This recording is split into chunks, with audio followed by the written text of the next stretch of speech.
I've been an affiliate, too lyrical, magnificent. My brain never been impotent. Annihilate competition quick, deadly with that penmanship. Right bars with ice picks, got a vice grip on a nice chick with nice lips. I like it. Stop my feet, then it breaks the ground, equivalent to an earthquake sound. Grab your collar, then shake it down. Leave you at the lost found. Ground and pound, your face mush. People with talent need a push. Nah, they gangsta aura was. Plus, I thank them for the push. This beat makes me lose my mind. Grab your neck and rip your spine. Crank that hammer, Valentine. Gonna need some turpentine to heal up your bruised cuts. Right? Every day I'm losing fucks. Sorry about your damn luck. Drink that please, that's in my cup. I've been told you you're a waste. All you is a waste space. Get your hands up out my face before I have to catch a case. Drag your carcass on the floor till your flesh get ripped apart. Savage style you can't ignore. Already ate but feed me more. Fuck them, create my own trends. I don't have friends, I'm a monster among men. Fuck them, create my own trends. I don't have friends, I'm a monster among men. Fuck them, create my own trends. I don't have friends, I'm a monster among men.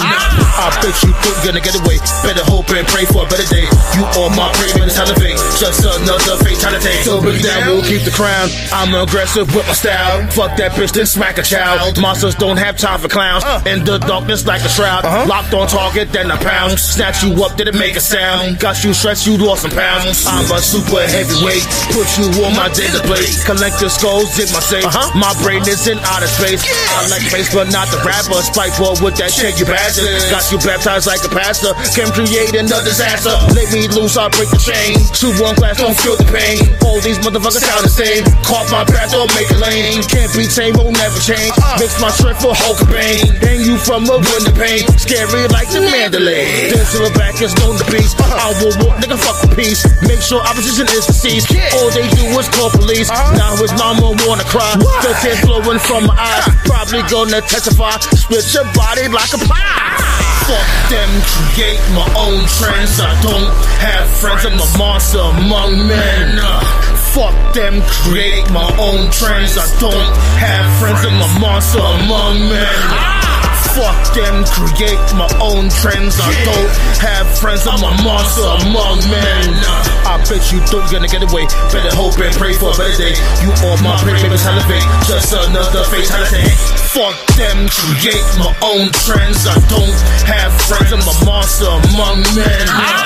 Fuck them, create my own trends. I don't have friends, I'm a monster among men. Fuck them, create my own trends. I don't have friends, I'm a monster among men. I bet you think you're gonna get away. Better hope and pray for a better day. You all my prey, baby, elevate. Just another fatality.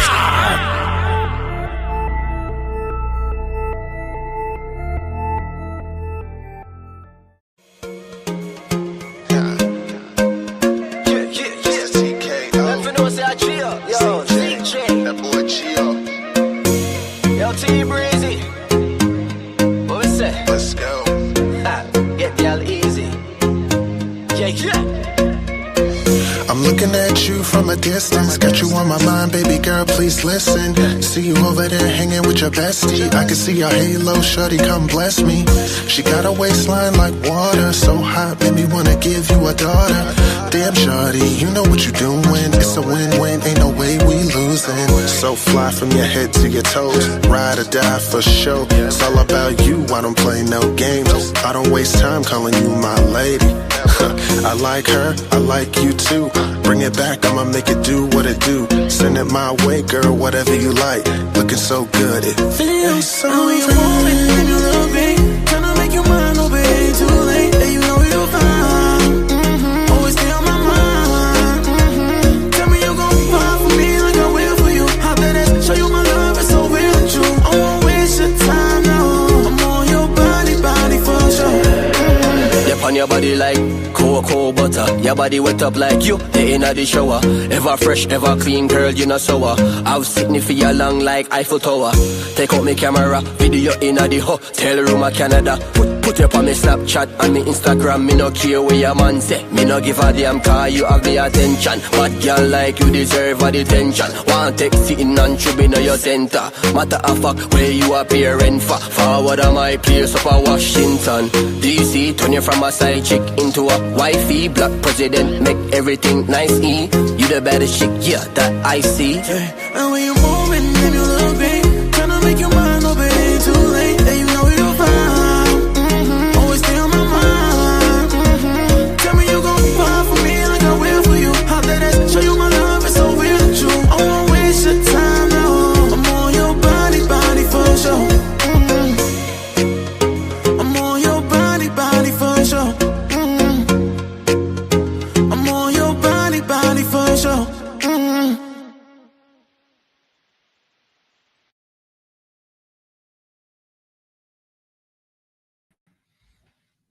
One, two, 1, 2. Let me know how I'm sounding to you. Huh? Roundtable time, B. You already know the vibes. Episode 285. This is where we talk the old-fashioned rass and let y'all know what's happening, you dig? Cold open time. Oh, man. I don't think I had a cold open the last episode, but I got a few now. Pull up. We're going to talk our ish. Oh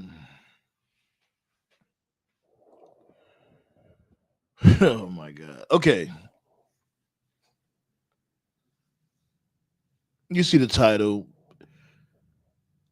So now Heyman owes Rollins a favor. For those out there that don't know, Seth Rollins, I ain't gonna lie, on Raw, you know what I mean? He was definitely hitting the nail right on the head when it comes to the previous occurrences pertaining to Heyman's story. You know what I mean? When he was with the Bloodline, whatever. How he said Roman left him for dead, Punk left him for dead. They're both just using him. Cool.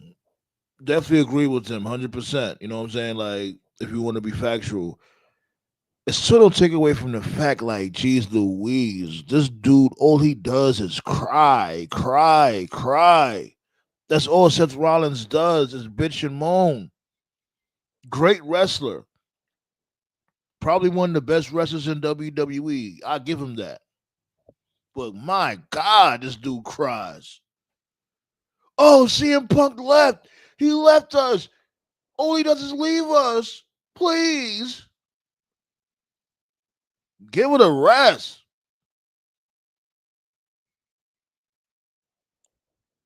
Stop trying to fucking spin that narrative that, oh, he just left because he wanted to. No, he left because he was being mistreated. Pertaining to Punk, yes, he was mistreated. That's why he left. And, you know, things ain't panning out like how he wanted on AEW. Whatever. But he left. Like, my dude, let's really be real. You ain't kidding. Like, you like, at first, remember, he said that he was mad at Punk because he ain't ever called him back. Now, all of a sudden, you mad at Punk because he left WWE. Knock it off. So, whatever. He left. Roman never helped this dude. Never helped Paul Heyman. Paul Heyman tried to reach out to Roman Reigns. He never picked up his phone. Cool, you got that. You know, my main thing is this, right? Why is everybody fighting over this man? This is crazy.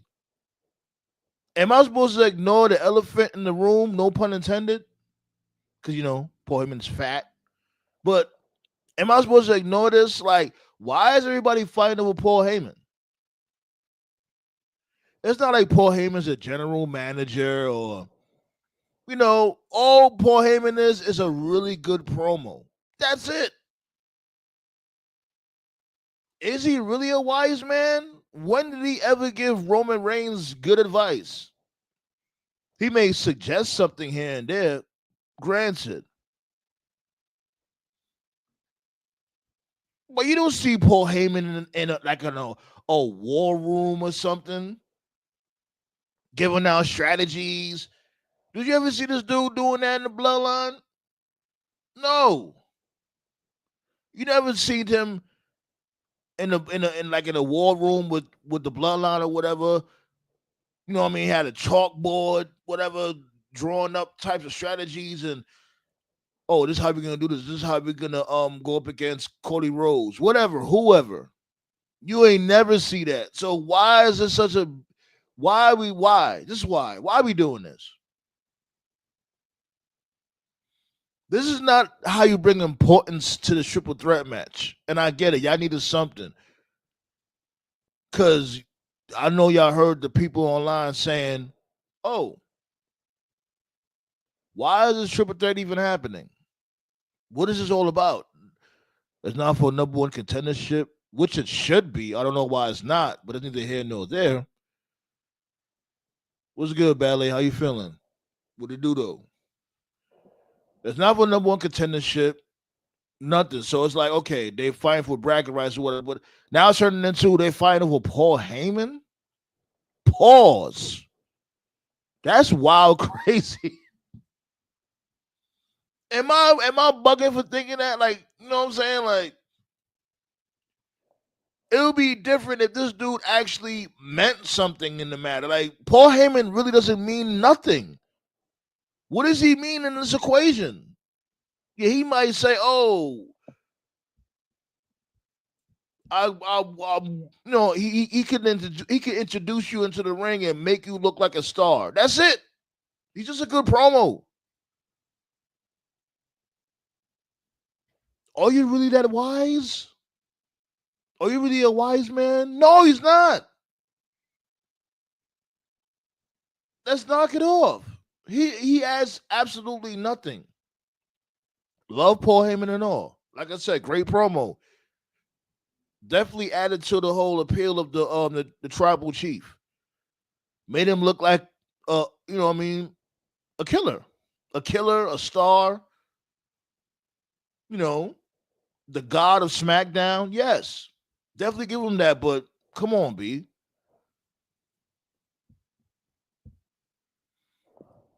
Oh yeah, B. My driving was wild. I don't know what you're talking about. I'm a really good driver. But I might end up doing that like every Saturday. I'm gonna do gaming like every Saturday.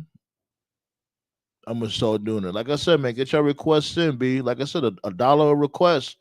If y'all want me to play a particular game, I'll play that particular game for like a half hour. But I'll plan on going. I plan on streaming live when it comes to the gaming every Saturday.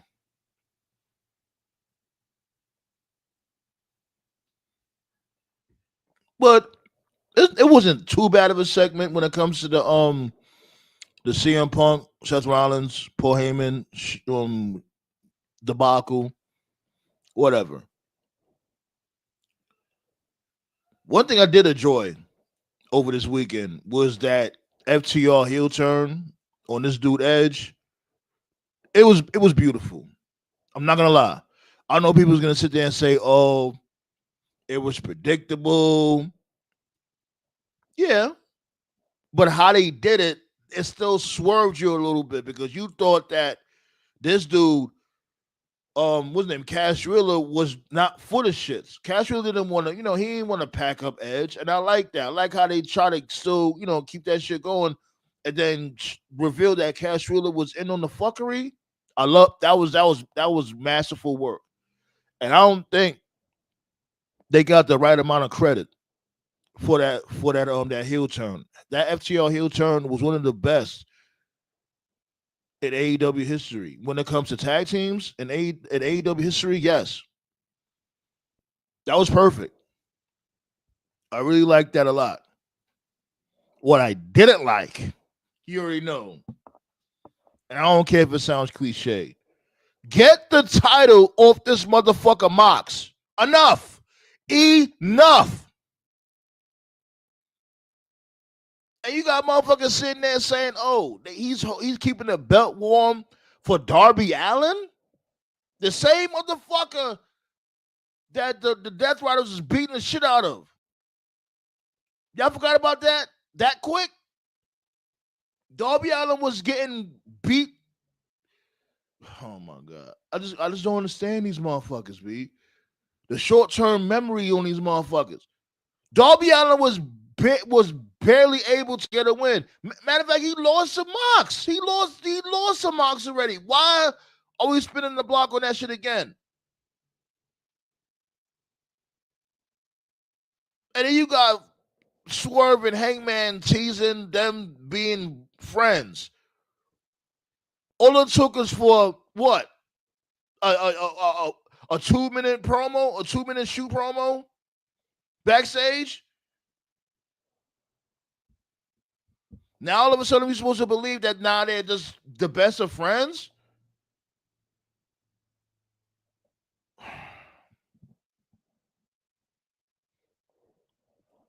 Unreal. Now I'm telling you the fucking best of friends. I don't give a fuck if this dude Swerve said, "Oh, I know." Like basically he deserved for his house to get burned down. It's not reality. It's not realistic. Why are we teasing this? Why are we potentially teasing them going up against the Young Bums? Nobody's here to see them. Nobody cares about the Young Bums. Nobody. Maybe the NJPW fan base, whatever. But we're not in fucking Japan. We're in America. I don't know what the fuck is to do with this dude Tony Khan, man. Like, he really be thinking people be jacking these motherfuckers. Nobody cares about the Young Bums. Especially now.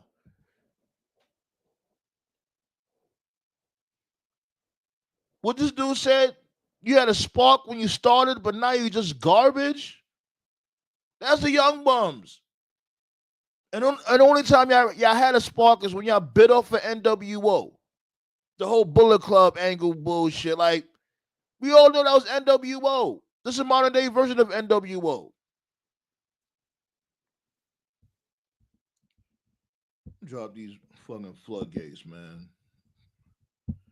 Pissing me the fuck off. Moxie will have that belt forever. You know, that's what Black Star is going to say. That's your new thing now, Black Star. Now you can say, Mox is going to have that belt forever. And he got goofballs saying, oh, this is the equivalent to the Bloodline storyline. Oh, you fucking on crack. Oh, you on hard white. Huh? This is supposed to be equivalent to the Bloodline storyline. First of all, the Bloodline storyline was actually a storyline. What the Death Riders got going on is nothing. It's literally nothing.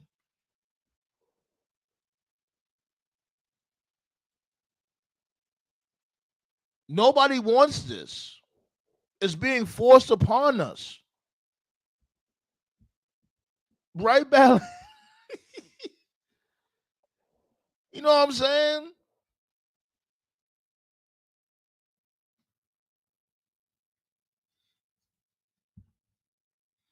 And Swerve, like, this motherfucker Swerve, being. Then after all that shit, you seen the video, fuck Booker T. Why? Like, that's what you was really thinking about all this damn time? All this damn time, you thinking about Booker T. We just fucking lost. You just lost a title match. You know what I'm saying? You didn't get the title off this dude Mox, and the first thing you think about is saying fuck Booker T. What sense does this fucking make? TK needs a swift kick in the balls if he has any. You have to get control of these motherfuckers for fuck's sake. Damn. How could this dude on or off air? It don't matter. Because you know these dudes is in the crowd with cameras. Why would you give him the green light to go out there and say that shit? Like, oh, like if he gave him the red light, who the fuck cares? He probably would have still said it anyway. And Swerve kills me with that shit. Swerve, and I love Swerve and all, but he talks too fucking much. I get it. Fuck Booker T. Yes, I definitely get it. But did you have to say that shit right then and there, at right after you lost to Mox? Was that really necessary? I just don't get it. The dull writers, right?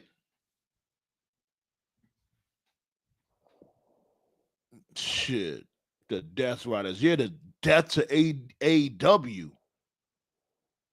Man, if AEW didn't have the bread that they got, man. And I heard TK don't even have nothing to do with this whole Death Rider situation. This is what I heard. This is all speculation, whatever. I don't know for a fact. And if that's the case, that makes the shit even worse because it's like you had this dude Mox running amok. Moxie just doing whatever the fuck he want.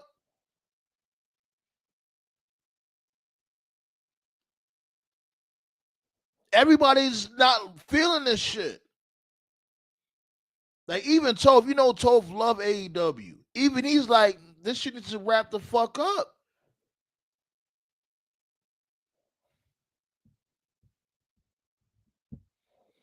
Yo. Yeah, what's going on in NXT? Coked out, Sean? Had to do some blow on a commercial break, I had to share some of that stash from Trick Williams. He had to hook me up with some of that nice old HBK stash. Made me a little cross-eyed. That's that sweet chin music. That sweet shin music. What's good, man? What's going on, my guy? How are you feeling? Man, I had to join up with y'all, man, because it's been a lot going on with the wrestling. It's Mania season. We also see Tony Khan don't want to make no money. So we building on a lot right now, Talk your shit. Yeah, I had to go on a little rant about that the other day, man, because I was like, hold on. You mean to tell me you bringing the guys, I'm talking AEW, you bringing the guys that's basically driving this company through a ditch. The no-draw bucks. The no-draw bucks. The young bums. You bringing them back to cause your potential draw, the championship. Because think about this, bro. You got Swerve on Vlad right now. You sending Swerve on a press run. You having us believing for the new fan, like if I'm a casual fan, he gonna win this shit. Great point. Really good point. And therefore, I'm like, okay, he's on Vlad. He's on these podcasts. They may be grooming him to be the next thing. Because think about this. It's a smart move because considering the flag that WWE is getting for not booking black talent on PLEs, this is perfect. Right. So this motherfucker goes ahead and keeps it on no draw Moxie. That shit is dead in the water, man. That Death Riders thing is dead in the water, bro. I was like, good God. This makes WCW 2000 like 95 ECW. Damn. It's that terrible. It's damn. It's really that bad? Like, I wouldn't go that far. It's bad, but damn. Hey, look, it's entertaining though. Like I seen, for example, WCW Uncensored 2000. At least I seen Terry Funk beating Dustin Rhodes with a chicken. I mean, it's stupid, but it's entertaining. It's stupid, but it's entertaining though. Toph, JCB, what's going on? What's up? I mean, it's stupid, but it's entertaining though. You know what I'm saying? Because at the end of the day, this is wrestling. We supposed to be entertained. This shit ain't entertaining what AEW doing. We're gonna go back to Dusty Sucks Eggs. This shit is just like. Go ahead. I did my cold open. I'll let y'all go. Go ahead. Yeah, because I'm like, hold on. You putting this guy on a press run only for him to lose, and on top of that, you're bringing a lot of press for the Booker T beef. That alone right there should crown him. So that's good press. They don't want to make that money. You really make a good point. As a matter of fact, I'm glad you brought that back up because I wanted to touch on that also because it's like Mox don't got nothing going on outside of AEW at all, if I'm not mistaken. You got like he don't, right? I knew I wasn't tripping. So it's like what is the end game? And I don't want to hear like, oh, because it's all about All In, or it's all about Darby coming back. Come on, especially Darby. Like, remember, Darby was a fucking joke. Remember, Darby was struggling against the Death Riders. So he's supposed to just miraculously come back and be, you know what I mean, just beat up the Death Riders by himself. That's what we talking about here. I'll just show you how much of a mark he is. Like, you're gonna send. Imagine you sending Roman Reigns to Mount Everest, and that's one of your main draws. Whoa! You don't do that because now you just making him equivalent to Darby Allin. Hell no! I'm just saying. You know, you got your biggest draw. Darby Allin supposed to be one of your biggest draw. You gonna let this dude during the season of your big pay-per-view go with the Mount Everest and shit? He got PTO, B. Hell no, man. You gonna let Seth Rollins go on Mount Everest? Darby's on PTO. Fuck out of here. Yo, what I mean? How you the boss and you holding the talent's pockets? Yeah, like Toph, was you the one that told me that this dude whatchamacallit, TK, Tony Khan, he has nothing to do with the whole Death Rider storyline. Like, this is all Mox. Allegedly, right. And it's like, man. But let's say you. Go ahead, guys. JCD, my guy TKO. What's going on, guys? What's up? You know what I mean? That's too much creative control right there, man. That's why Vince took that shit from him. The problem is some guys have a great mind creatively, and you know what? You want to let them roll. Like, hold on, wait. Hold on. We want to make sure you hear you really loud and clear. Like, probably bring the mic closer or something. You were screaming all day, wasn't you? Yeah, a little bit. You know, some guys want to make sure we hear you clear. Some guys have a mind, and you can trust them, like Wyatt, like even Matt Hardy. You know, kind of in the prime days of the broken Matt and the final deletion stuff. Not everybody has that, and the problem is, the fact that Moxley's got control over this storyline. That's been the word from like minute one. Supposedly Shane was going to come in, and he wanted creative control, and then the Bucks were going to get creative control, and there was a big falling out. The problem is when John Moxley is the smartest guy in the room, that's not a good thing.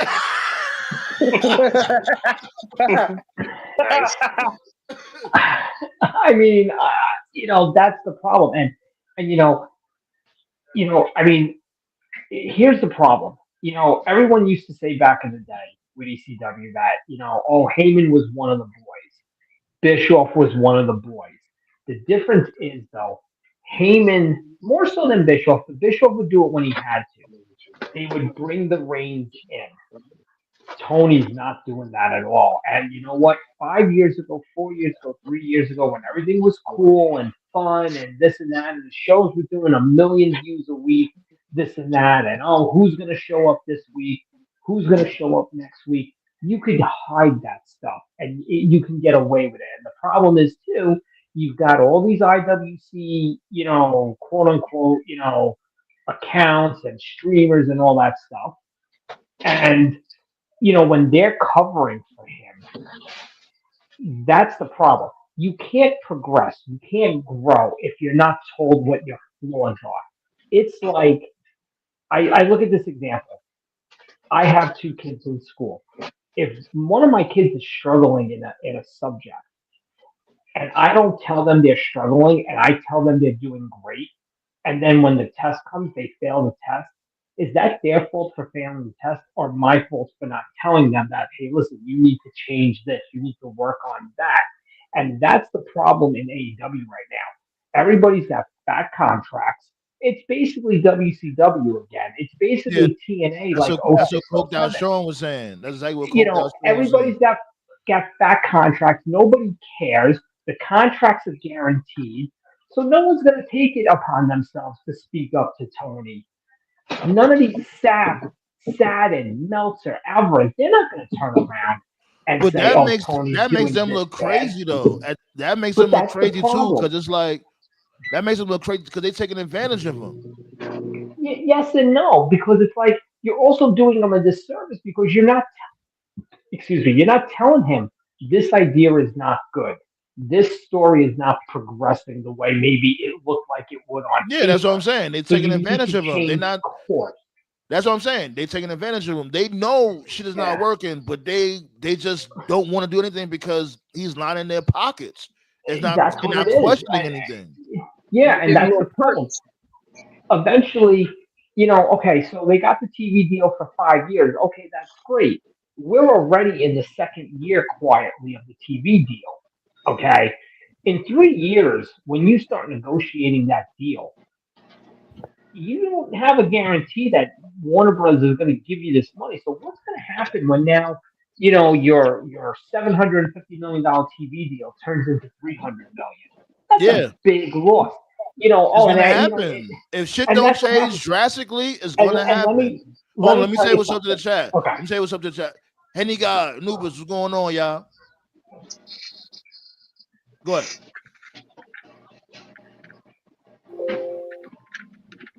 Go ahead, JCD. You good? Go ahead. Oh, okay. Let me tell you something. Ratings stopped mattering when Grand Slam didn't destroy that episode of Raw back in 21. That's when ratings stopped mattering. But here's the deal. For Tony, a guy that goes on social media and celebrates any little thing. Oh, our 500 fans took the 1 million shit at an AEW Dynamite show. Yay! You're going to tell me if these HBO Max ratings were anywhere near what they're claiming they are, an extra 600,000, which is bullshit. But if they That's were, crazy. you don't think this guy wouldn't be on social media touting these numbers, saying, "Hey, Dynamite's the number one show on Max." He would, and that tells me the Max numbers are bullshit because you know what? Netflix can get those numbers for Raw every freaking week, and they have, and everybody could get their hands on them. But you're gonna tell me all of a sudden, oh no, no, no, the Max numbers are held very close to the vest. You want to know why they're held close to the vest? Because they're not what they need to be, and they're not what they're saying they are, and that's all vindictive of the product. Say what you will, this isn't a WWE versus Mhm. AEW thing, but at the end of the day, okay, Raw moved over to Netflix. People went to Netflix because right now the product, and not everything's perfect with it, but people follow the product. AEW for the last minimum 18 months, and I'm probably being kind here, has been in a free fall. And no one wants to talk about it I because talk it's about it. I know We you do, talk but about it. yeah, but you know what I'm saying. Like, Yeah, but it's let's like let the guys let's not talk about it. let's Yeah. let the guys answer that. Like, what you guys think about that? I'm gonna let Toph go first, and then we go clockwise. Right? What are we talking about? The Max thing? Go ahead, JCD. No, everything, the whole state of the company right now. And I'm sorry, I don't believe the story about the Max numbers. Like I said, the problem is, like I just said, Toph know what the hell we talking about. AEW is no trash. one, It is what it is. no one wants to tell Tony that the Death Rider storyline is stupid. Okay, so many other things they've got going Look, on Toph over here isn't trying to working. play naive. Okay, that's the problem, and we'll get to. I'm sure we'll get to Swerve in a bit, and that ending on Sunday. If there was ever a time you need to take back control over your company, enough with the inmates running the asylum. And if you watched his post scrum, okay, he basically said it the old Vince joke because fuck you. That's why. That's basically why Moxley went over Swerve Sunday night because Mm. Tony didn't have the balls to tell Moxley this isn't working. I'm going in a different direction. And I told you guys this from minute one that this match was announced that Swerve was not winning. Osprey is the plan for All In, and I know exactly what's going to happen. Darby's going to show up. He's going to cost Moxley the match against Ospreay. Ospreay will be the champion, and Mox and Darby will have a big match in, I don't know, all out, all inside, whatever, all upside down, all vertical, whatever the hell they're up That to. shit sounded wild And crazy. that's going to be, no, but that's going to be the blow off to this. Darby's not winning the title, but Darby's going to screw Moxley out of the title, and Ospreay's going to take the title. And Moxley will be a big, like, full gear match or something. Honestly, though, I didn't think that Swerve was going to win the title either. I admit when I saw that ending, they almost convinced me that he was. But yeah, do I think Ospreay's going to be the guy to take it? I mean, at this point, he has to be. And as far as Darby goes, I don't think Ospreay needs Darby to help him beat Mox at all. No, you don't. No, but the story Unless he brings through that flamethrower to chase away the Death Riders, then it will be Yo, something cool. like that. It's not that Bro, Ospreay. No, you're right. It's bro, not that Sandman Ospreay loves that flamethrower. Ospreay in a pure ring wise doesn't need the help to beat Moxley, but because it will be like 4-on-1, 5-on-1 with the Death Riders, and Swerve and Hangman are probably going to be occupied with the Bucks, whatever. Ospreay's going to need somebody to offset the numbers, and that's where Darby will come in. It will be like what we thought last year was going to happen when we thought Austin was going to be the one to, that was going to come out at the end of Mania and help Cody, but that will be Darby. Darby will be their version of Endgame. So I basically, will it's say gonna be this their though. own version of like what they were saying from before. Like this supposed to be their bloodline storyline. Like when they had the whole Avengers Endgame angle at WrestleMania 40. Well, I will say this. Darby will be the guy. I will say this though, man. The Young Bucks, they definitely got to explain this shit because the last time we saw them, they lost the tag titles and they ran away from the Death Riders. Now they're helping them. Right. I'm A lot of over it. people are starting to say that it's not them so much helping the Death Riders, it's more them against Swerve because now a lot of people, and I think this is a reach, but a lot of people are going back to Blood and Guts that Swerve led that team that beat the Bucks, and now the Bucks were getting revenge on Swerve, which okay, Listen, I think that's definitely a reach because the Bucks were never mad at Swerve. That was all Hangman. And if anything, the Bucks should be mad. Hangman was on their team. Hangman was on their team. Yeah, but he was only on the team to get Swerve, nothing more. And if anything, though, the Bucks should be mad at Darby because he's the one that fucked them over. Yeah, I know. This is gonna be a reach tomorrow night. This is gonna be. It's gonna be a carnival tomorrow night. You know what? If they were smart, they would almost do the Cena thing with the Bucks. Like at Elimination Chamber when Cena did that post-show press conference, just took the mic and threw it down on the ground, or threw it down on the table, whatever. I would have the Bucks do that tomorrow night because I don't believe you can come up in 3 days. Nah, fuck that. That's gonna because that's gonna all that's gonna do is bottom time. Nah, explain They yourself. Honestly, bro, they need to buy time because what explanation could you possibly give for costing Swerve the title? Because Swerve has literally no connection with the Bucks in any way. Well, I put have him a on buddy the spot. But hold on, y'all. Let's let them Tove. I see this dude coked out. Sean muted his mic. He probably had to go do something. What's your thoughts on all this, Tove? No, I'm just listening to you guys, man. I'm still tired from last week. Oh so my y'all got it. God, this fucking dude, yo. You sort of look like an agent, man. An agent. I haven't watched Matrix in like 15 years, bro. No, you know what I mean. Yo, my dude, just it's okay to say AEW is slipping. It's really okay. I mean, I don't have anything to add. I mean, you guys are already just talking, so just go ahead. Go ahead, Cook. Yo, this fucking guy. I'm gonna be honest. Do I Do I think AEW slipping? Yes, I do. I'm not going to deny it. But I'm also not going to be one of these fans that craps on an entire show just because one bad match or one bad segment. You know what I mean? I'll Yeah, say this about the. I'll say this I about the get pay It's per that. social view. media. Go ahead. Yeah. Go ahead. Go ahead. Go ahead. That's a, No, yeah. I was saying, go ahead. Go ahead. No, yeah. The only thing I really have to say is, recency bias is a thing. I mean, we've all been watching wrestling for years. So I just roll my eyes. Like, yeah, the Death Rider stuff isn't good, but I roll my eyes when I see people say like, "Oh, this is the worst shit I've ever seen." I'm like, really? Right. Like, yeah, Yeah, it's not yeah, good. I Like, seen that too. Yeah, it's Exactly. that's not a Like, good too extreme. storyline. I'll It's tell you not. though. It's I not a good probably storyline. But like, this is yeah, but not the worst shit I'll I've tell you seen. something. I'll tell you something. I've probably been watching longer than some of you guys have been born.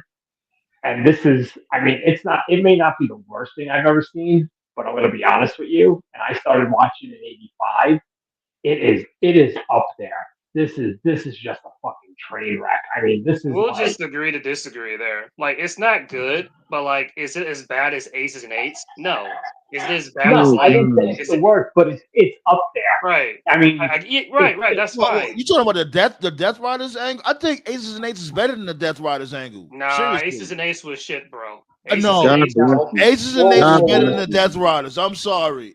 I nah, think God it bro. bless. was. The If only you really person think that that, benefited bro, from God Aces and bless. Ace was Hell Bully. yeah. That's it. If At you least Bully, they really had a think that, bro. God story. bless you. At least they had a story. They were a bunch of Aces and Eights group were a bunch of guys that nobody knew. At least with the Death Riders, they're all fucking. You know who they are, and My they problem, all my Who are in problem the not with Aces like and Ace, that. my problem with Aces and Ace has always been the same. Like whenever you have a faction, the entire point of a faction is there's going to be a leader, and the leader's going to get over. But you want to help others get over. No one got over but Bully. Just Bully. It was Bully and a bunch of bums. Nobody remembers anybody else from that group. Nobody else Listen in to the group me. was doing But anything. who's really getting over on the Death Riders? The motherfuckers on the Death Riders, they Yeah, been but they're getting over. TV time though. Like they're And actually they're having all matches of other people. and plus, technically, they're all still champions. So Right. Yeah, everybody. Can we I mean, really call listen, them that? Can we you really can't call mess, them that? you I can't mean, mess with aces and eights. call them. I mean, we're not disagreeing with you that this storyline is shit, but as far as Aces and Eights goes, it's definitely better than that. Right. And they Aces got and that Eights' funeral scene makes it one of the greatest storylines ever. Yeah. Now, what I can agree with is that like in the 5 years of AEW's existence, from a main event perspective, because because you have like stories on a smaller level, stories on the mid card level, and like actual like main event storylines. This is definitely the worst main event storyline that the company has ever done. Like that's a fair statement, but for people to say like, "Oh, this is the worst story like ever," like if anyone says Not that, do ever, you but really it's believe up that? there. You haven't been watching wrestling very long. Like I've seen way worse than this. This wouldn't even be Right. like on my top 10 of worst stories. It'd be like top 20 maybe, I not don't top 10. I don't even think they even have a storyline to tell you the truth. They're just there. We don't even know who the hell they are. People No, they it's, had it's a getting to the story. point now. They It's had a getting to the story. TKO pointed out they had a story and they pivoted it. In the very beginning, before they became the Death Riders, the story was Mox going after complacent day one people. Yeah. He was going after guys like Private Party, Dark Order, guys who've been there but he like didn't say that though. We had to he make that did up say He it. did He though. ourselves. did No, he he did. did He say did. it. He did say He He did. he did did pretty say that. well. Really? He That was one He was did. thing. very vague with that shit. No, he He was was. not being vague. He Tony said it. Khan on No, Hey, he anything. check out. wasn't. He literally Cope said it, was bro. I'm right. telling you. Hold on, Yeah, no, Cope was right. let Coked Out Sean go. Go ahead, Coked Out Sean. Go ahead. Man, we know number one, Tony Khan don't answer questions, so he dances around everything. He don't give you a straight answer on anything. I call it what I consider the billionaire spin because he learned that from Vince McMahon. Like anything that's bad and people telling you it's bad, he gonna ignore it and he gonna tell you his perspective. Like, well, we're doing great here. We're doing great numbers. We're doing great here at attendance. No, you're not. No, you're not. It just is what it is. Like they was being vague with okay, No, they were not you being vague in the guys, beginning, us bro. They were guys, not. They us. weren't. They were not vague Look, in the beginning. No, all right, Toast right. I'll give you that. I'll give you that. Right. I remember there was a segment Hold where on, I give me a forget second. Give me a exactly what second. happened. Hold Oh, on, here you Tove. go ahead. Go ahead. I got Gotcha. you. Right. Yeah, we watch the show every single week. But what if a motherfucker just comes in out of nowhere, pause, and be like, "Yo, who are these? What are these dudes about?" Right. They wouldn't even know because they may have said it in passing, like, "Oh, we want the young guns to step up," but they didn't reiterate that shit. They probably said that shit for like a minute, and they just I'll give went you on. They that. just went I'll on admit, about their I'll give you business. that. I'll give you that. They said it what their mission was at the beginning, but then somewhere along the line, they did lose the plot inside of it. I think it happened after Mox won the title, honestly. No, it happened when the deal with Shane fell apart. The whole Yeah. point of the original point of the Death Riders was it was going to be Moxley, Marina, Cesaro, Pac, and Wheeler, and then eventually around World's End, Shane was going to be revealed as the guy pulling the strings because And even Moxley and kept saying, even with that, I my never dude, believed that even Shane with was that, going to even pull with that, through. like we worked ourselves into a shoot. It wasn't a "No, no, guarantee he we was gonna didn't. pull up. There was a segment on No, Dynamite. I forgot exactly like what week it was, but it was like a brawl or something. Private Party was out there. Mox got a hammer and he took out Isaiah. And like right before he hit him with the hammer, he was like, "You've been here since day one and you haven't accomplished anything. Allow me to give you a gift." And he hit him with the hammer. And it was like, oh, okay. So he's calling out the fact that Private Party were complacent. Then all of a sudden on Collision, like it was like a random match between like the Dark Order and Top Flight, and the Death Riders came out and took them out. And it's like, oh, okay. Then on Dynamite, like they jumped orange, and it's like, oh, what did all these guys have in common? They're all day one people who've been there like from the very beginning. Like they weren't going after like guys But who came in later, like your Jay yeah, but Whites okay, you or just your admitted it though, right Swerves or there. whatever. right. Right. So that's what it was You doing in just the admitted what beginning. I said though, Tove. You just admitted what I said. I said, yeah, they said that at first, and then it's like first and foremost, nobody really watched Collision like that. I don't watch Collision, and I'm not trying to shit on it. Like, Bro, I'm just letting you know what happened No, there. yeah, that's what I'm but trying to explain to you. Like they're trying to attract the casuals. That's the whole thing of this. They're trying I to don't they think gotta they're try. trying. You know what I'm but it saying? was Like, also go ahead. no, but it was also around that time with everything that Toph is saying. It was also when Moxley was also saying this is bigger than us. We're not like he was saying. There's more of us at play. This and that. I mean, that was and also was around the time with a picture of Shane and Tony meeting, and it was. I mean, I heard it was about 85% done, and then they sat down and got to the nitty gritty of the creative side of it and there was going to be a point that Shane and Moxley were gonna have creative control up until a certain point. Then the Bucks were gonna take over creative control because the original idea was the Bucks and Kenny and I think Paige were gonna reunite and it was gonna be the Elite versus them and the Elite were gonna defend AEW and then Shane was gonna kind of disappear off television and take a role behind the scenes with Tony. Once that deal fell apart, the whole dynamic of them changed. That's when they got the name the Death Riders, and that's when it went from like Toph was saying, we're going to take AEW out from the inside out with these first, But what these made day it all oneers fall apart though? That's the thing. What made it all What because fall made the it apart? fall creative apart was that because the Shane did it. creative plans changed But why did they change? what because made it fall Shane didn't apart come was in. Shane wanted everything, basically. The Yeah, story I heard was that Shane basically wanted like 100% full control, and TK was like, fuck off. And honestly, I can't blame TK, you yeah, know? I don't either. Right. Right. Because Yeah, allegedly, because this it has happened fell before, apart. because if anybody It just sounds remembers, so hard to believe. Like he actually grew a because pair. Like it yeah, just makes this has happened before. I remember years ago, like I forgot what year this was. I know you remember it, John.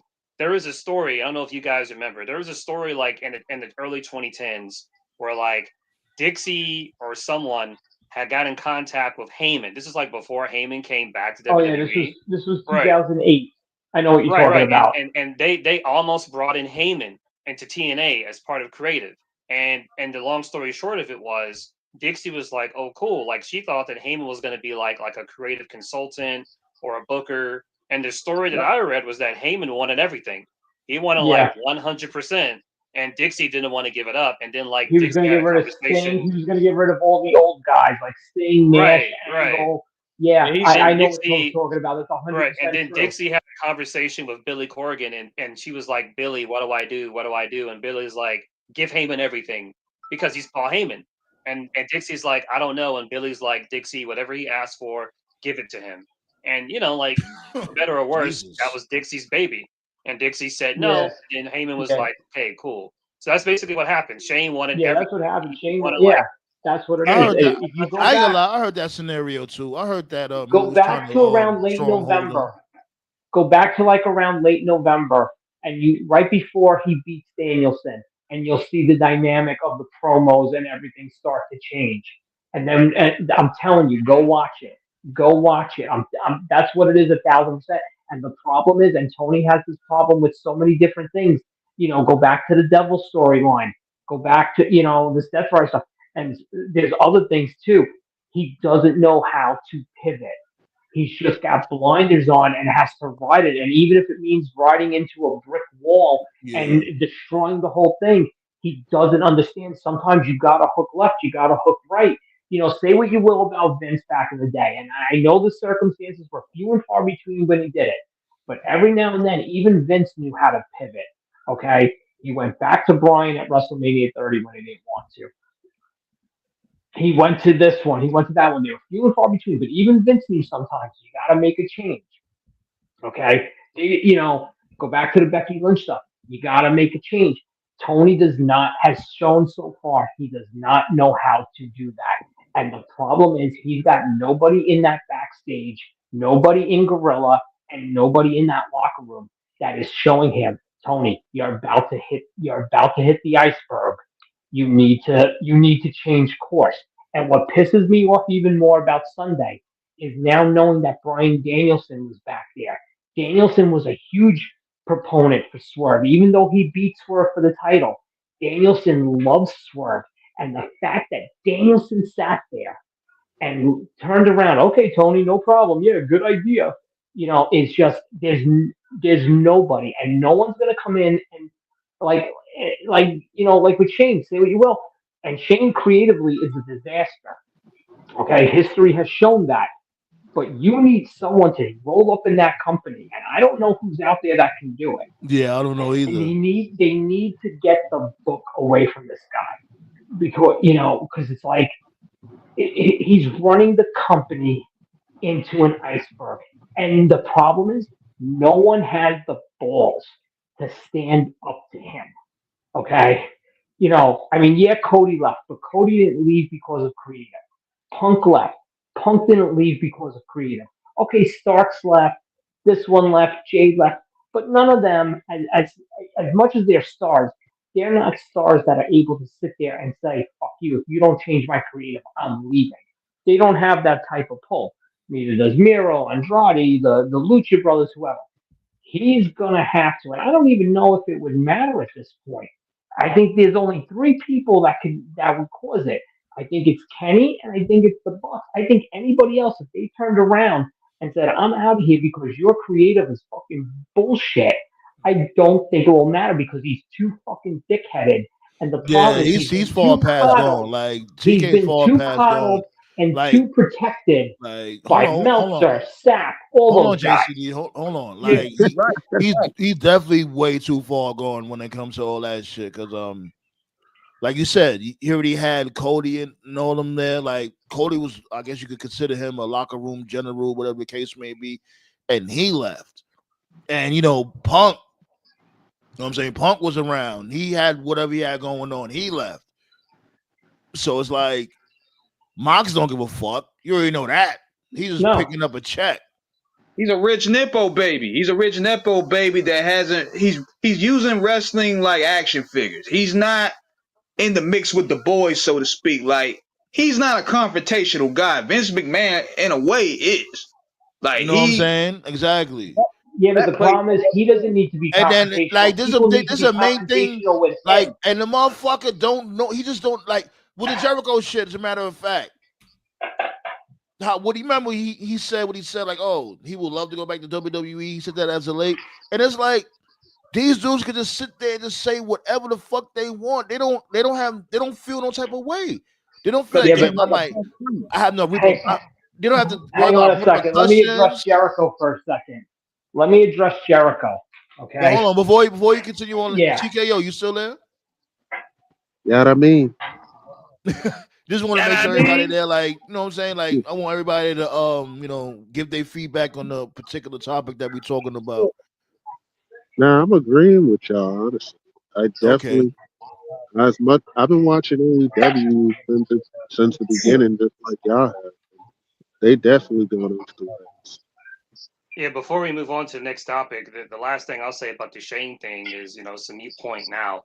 If I was TK, if I was in that position, I would have tried to make a compromise. I would have been like, look, I'm not going to give you 100%, but how about I give you Collision? Or how about I give you Ring of Honor? Like you go to buy a car, right? You don't just buy a car unless you got money to burn. You test Yeah. drive. You know what I mean? Like, I Yeah, would have that's the given thing is Shane it. like, why would he just shoo Shane away? He just shooed him away. Like you didn't need Shane for anything. he needs That's somebody. yeah, That's the like problem. that's the peculiar part. He needs somebody at So, this point. Because like my man said, it's like what got me was this. You got all these OGs you signed, like the Mark Henry and the Big Show and Dean Malenko's, and none of y'all pulling this to the side because everything from the issue with Punk and Bucks, all that shit, y'all ain't step in and intervene. But see, what it is that everybody figure, yo, it's just a check. We getting paid. We treating this like TNA. It's not really a family structure. It's true. It's but true. yeah, I stand with TK in the fact that he didn't want to give Shane everything, but I still would have like tried to Giving compromise him and be like, something. all right, let's do like a test drive. Like how about you have Ring of Honor for a month? All right, I'll give you Yeah, 2 weeks or 3 weeks of Collision, like something, or even I this, agree like Yeah. with that. I'll give you AEW social, like I'll give you full creative for social media, like like something, some type of like, all right, let me give you this, and if you do good, then we'll see. But as far as like just giving 100%, like yeah, like No way. that's just not gonna happen. That Son, it's motherfucker like giving somebody your house. Shane McMahon was probably on that type of time. Like what Royal Rumble was that? When he booked him for 2022, 22. 2022, 22. yeah. Oh god, that's the type Right. of time he was on. Yeah, this nigga basically Shane was blood. on. People do this in real life. Shane was on that. Shane was on that American Beauty. Anybody ever seen that movie American Beauty? Yeah. With Yeah. He's saying along yeah, with Christian Bale. yeah, Damn, what? yeah, yeah. There's like a scene in the movie like where I forgot the dude's name. It's been years since I've seen the movie, Kevin but Was it there's a Chris? Spacey. scene in the It's movie. Kevin Spacey. I said Christian Bale. Yeah, Excuse me. Kevin yeah. Spacey. There's a scene in the movie like where he's like at a fast food place and he applies for a job and they're like, oh, what position can we give you? And he's like, I want the position that pays the most, that gives me the least amount of responsibility, or something like that. So it's like Hmm. sometimes like in real life, That like sounds you like go to a Charlotte job. Flair. Well, that's Right. another story. More more on that later. It's like sometimes like you go to a job and you apply and like going in like they're not gonna fucking hire me. But it's like what's the worst they can say? No. They might say yes, because you never know, right? Hmm. There might be like an opening at the time. So that's the kind of time Shane was on. Shane knew that there was Yeah. like a 99.99% probability TK was gonna say no. But there's that 1% chance he might just say, okay, sure. So That's in That's the right. clock. that was us. Baggy thong Charlotte. Yo, I'm telling you, Charlotte be looking crazy in her thongs. Like her thongs look like I don't know, like a book bag or some shit. I'm saying I will never Jesus. understand. I will never Biggest cap in the understand world. motherfuckers' obsession with Charlotte Flair. Baggy ass Like, thong Charlotte. Sitting there talking about that's why Kai's my DN. I'm like, we know that's cap. Word, we always like, now you're lying, miss. Don't do that. right. Ain't no man. Like Now you know what's crazy He about these laying up angles? with, come on, B. He's laying up with Tiffy time, but he got I time just want to to say this, man. I'm really good at this, fucking and Jack John Skeleton in can. the face ass. I, I have a talent at this, and John can vouch for me. For whatever reason, I have a talent. I'm very good at just looking at a wrestler, and I can tell like they're gonna fucking quit. I said like fucking a decade ago, Yeah. Paige, Saraya. I said this chick's a headache. she's gonna have a really bad day, and it's gonna be bad PR. This is before the sex tape stuff. I was saying this a decade ago Oh, when she's Ronda gonna be back in Rousey. WWE. She's about But to be Yeah, when she's back. gonna be back. when Ronda Rousey came out, that because we just mentioned the Royal Rumble, we did the live stream here. Sandman, you fell asleep. I had to call you in real life to wake you Yeah, I up sure did. because of Yeah, how bad it was. and I I'll said own up to that shit. I don't give a fuck. I was Nah, I genuinely I don't think said sleep. anybody. I don't think anybody's Ronda won the blaming you. Rumble, and I said this chick, it looks like she wants to be anywhere but here. I'm like, damn chick, like at least look happy. Like I'm really good at telling whenever for some reason I can just tell the women's wrestlers who are like just one bad day away from quitting. Let me tell you Bro, I something. Checking out. said it was a Charlotte is mistake for one her to bad day win. away from quitting. She is one bad day from starting an OnlyFans. Like seriously, like just fucking Ew. pull the plug, Oh and get her off god, TV, bro. Like bro, a I was. Chico stick, like a Oh Chico god, stick with panties. Who I'm buy that sorry, shit? man. I'm sorry. I will never understand motherfuckers' obsession with Charlotte Flair. Like, I just don't see it. Like, And it's like more power to them. You know, we just cracking jokes, but hey, it is what but it I is. get into debates with Charlotte Flair stands all the time. Like what it like if you're a fan of hers, that's you. It's wrestling. Everybody's gonna like different things, but don't let your fandom cloud your intelligence, my guy. Mm. Yeah. And like when That's it all comes I'm to saying. me, and like when it comes to me, it's like Charlotte, like she could go in the ring. Nobody could argue that fact. She could definitely go in the ring, but she's just a fucking. She's just like she always been at that stalemate when it comes to her character. There's no Bro, progression. Man, There's Rick. no build. bro, I This is said it nothing. She's before. just there. Bro, I've said this before. Out of But so all was the Rick. four horsewomen, she is at the bottom of the totem pole. Becky, Bailey, and Sasha, regardless of how you feel about them, at least they have evolved or attempted to switch up their character. Yeah, Yep. Charlotte Flair has not. For over a decade, she's been the same. and she I'm Charlotte refuses to Flair. change. I'm Charlotte Flair. I'm Ric Flair's dad. I'm a multi. Give me all the world titles. Like, no.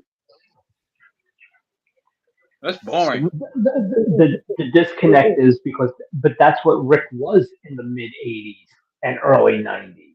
And the But see, she problem is had the charisma.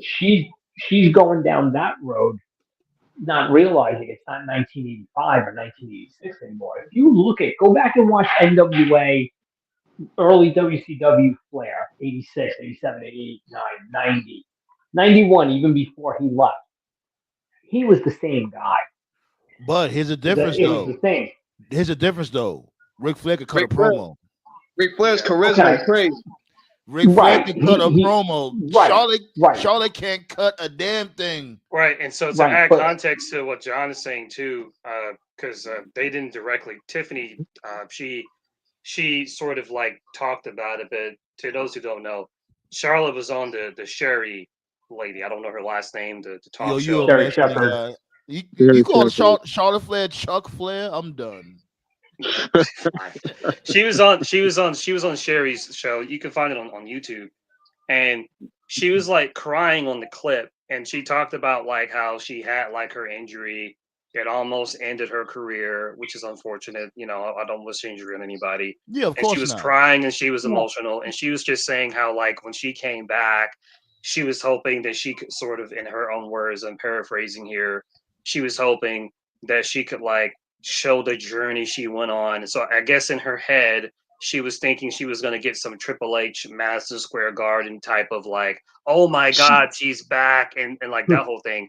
But that's not what happened, right? So, but in the interview, you could clearly see that she was bothered by the fact that the fans didn't really seem to give a shit about the fact that she had this career threatening injury. And it's like, okay, Charlotte, here's the thing.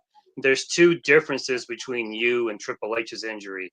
When Triple H got hurt in 2001 and he tore his quad, he was the main eventer. But at that point, from the transition of 2001 to 2002, Triple H as a character, kayfabe wise, had not been shoved down our throats for nearly a decade up to that point. So when he came back in Madison Square Garden, everybody was like, "Holy shit! Yeah, the game is back. Yeah, I it's was there. That different." pop was massive.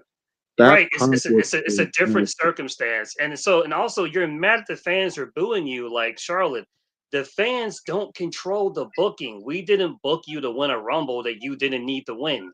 Triple H did that, or whoever else is in charge of creative. So it And the seems to other me, reason why we were booing is because that's what they always do. Didn't they do that shit like what? Twice already? When it comes I to guess. Charlotte coming out of nowhere and just, you know what I'm saying? Right. Yeah, So yeah. basically, to make a long story short, her issues, because the reason I compare her to Ronda is because Ronda, when she was having her run, right, everything was all systems go and everything was good. But when she had that match of Charlotte Survivor Series and the fans booed, Yep. that legitimately offended her. Like for real, Yep. it offended her, and she never got over it, and she held it against the fans. And from that night on, Yep. you could just see from every month on, The it was like dynamic she just changed. cared less and Right, less and less. She went to go Charlotte cry has in the that car. same right. right. Charlotte has that same like butthurtness that Ronda had. Charlotte has it too. So she needs to take her issue not with the fans, but she needs to take her issue of Triple H, Nick, or whoever the hell is in charge of making creative decisions. I don't give a fuck if your dream match with Tiffany was with Charlotte. You could have gotten to that way. But You there's could a have gotten thing to that though. match some other way. You could have won That's still no Chamber. excuse. You Hold could have did on, a hold on. tournament. Hold on. That's still no excuse though, because it's like Shorty, don't you watch the show? Don't you see the momentum of the show? The You think you just momentum, the words. Do you not see the new women that are coming in and getting TV time? There's a common denominator. You're not a there. lot of these motherfuckers don't watch the fucking show. Right. Even you the said that other shit tough about mine. She was like, yo, my dude, don't you watch the show? the Freaking other car. problem with Charlotte That be the is main thing. the other problem with Charlotte's quote unquote comeback compared to Triple H's, when the promos for Triple H coming back, they were about his rehab. They were about him having the surgery. You know, his rehab coming back, his Yeah, training, they had the vignettes with the build up. They the had the build beautiful up day. Yeah, vignettes. you Yeah. too. Yeah. The problem with Charlotte's vignettes building up to her comeback was her on a jet in a Bentley in a fur coat. Yeah. So, in Right. what Yo, world King Leo, what do it do you though? think you're gonna be received the same way Triple H was in '02 when the Wasn't her last when the promo? when the Wasn't her last comparison? vignette on a yacht? Yes, Yeah. yes, Bugging. Tony, you bugging, yes. especially in this economy. Right. And you expect us to be happy for you? You came out of nowhere, won the Rumble. That's your first match all year. There's You nothing tell about her freak bitch. character that's relatable. There's nothing about her that's relatable in kayfabe or in real life. It's not good heat. It's get the fuck off my TV heat. That's what it is. The And at this X-Pac. point, right X-Pac, at this I think point, she's the worse than only X-Pac. way I And that's see her, crazy because it's not like we're trying to bully Charlotte. Like, it's not that we just right. seeing it for what it is. It's We're just not The only bullying way I Charlotte at see her all. turning this around is she would have to do what Bianca did. Like Bianca, there was a period for Bianca where she was just not in the title picture for like almost 2 years. She's like Charlotte would have to do that. She would have to literally go a long period of time and just not be. And I don't mean like, oh, I'm hurt or oh, I'm getting another cosmetic enhancement for my body. Like, no, you stay on right. TV, you stay on the main roster, and you go like 1 year to a year and a half. No titles, no mid card title, nothing. Just go Nothing. one whole year and not do anything. If you can do that, I think it'll get people to The soften. problem is though, she's gonna just go over everybody, And and that's and not gonna work either. the other She gonna run all problem over. is, like I've been saying from the beginning, even if she would have to go off of what Toph said, she would have to lose at Mania and then just be out of Yeah, the picture for a while. But like I said from the beginning, it's a lose-lose when it comes to Charlotte. No matter who you are. Even if she loses one title match, she's gonna get a rematch and probably win that one. She Look at will win that yeah. one. Yeah, the and problem is even if Tiffy loses at Mania, you're right, we've talked about this, and loses and beats her at Backlash. It's like, okay, but you still lost at Mania. or if Tiffy beats Charlotte at Mania, okay, you've got that momentum, but now we just killed it because Charlotte's going to beat you at Backlash. Yeah, Yeah, that's a million Yeah, percent right on the money. It's a million percent right on the money. yeah. She would have to lose both matches or lose at Mania and then get drafted over to Raw. And then this way, at least she can't get to Tiffany again. And at least Tiffany could ride that wave into whatever comes out of SmackDown post draft. The problem is though, the minute you move Charlotte into onto Raw, whether it's Io, whether it's Rhea, whether it's Bianca, you know Charlotte's going for that title, and that's the problem. And to go with what Tope said, Hold on. I'll ask this for because it's fresh in my mind. What if Charlotte does a job like say like if they do 2 or 3 matches, Charlotte and Tiffany Stratton, and Charlotte just wins loses 2 matches back to back. You think people will forgive her?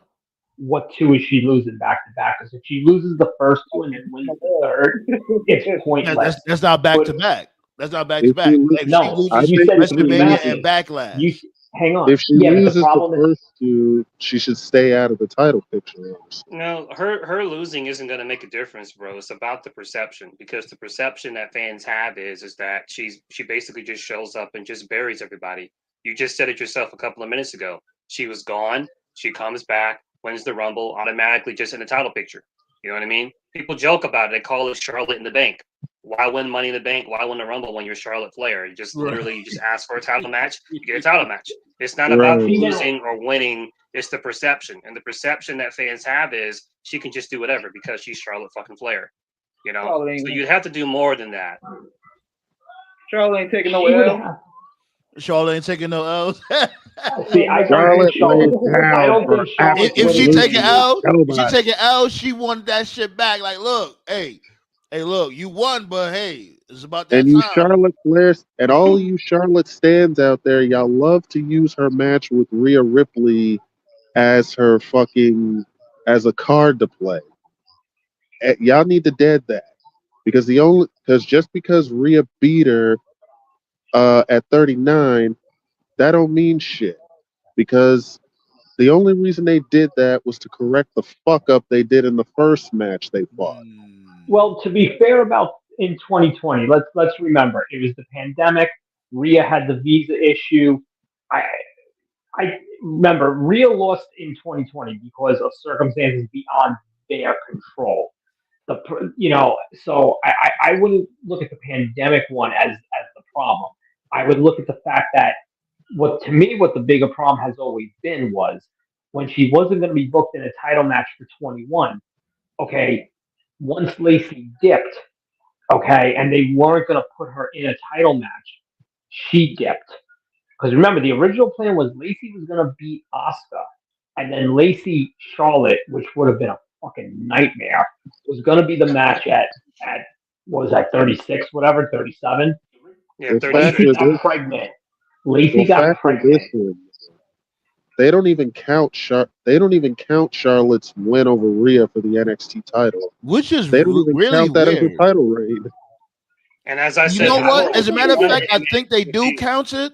I think they do count it, but they just don't mention it. Like when it comes to because how much title reigns she had? What was it, like 13, some shit like that.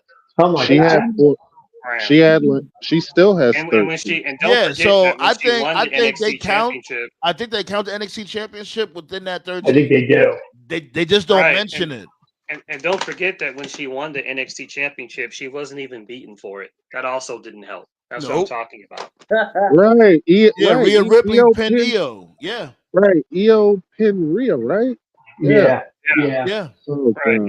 The reason why the Charlotte thing pisses me off so much, and this is why I compare her to Ronda, where I said like Ronda was like legitimately offended when the fans booed her, and she just gave up. And every month after that, you could just see she stopped caring.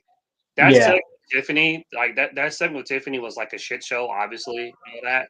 But like, what got me was like, okay, Tiffany talked, and then when Charlotte talked, the fans booed, right? And we've seen this before, like in different companies, where someone just gets so much heat they can't talk.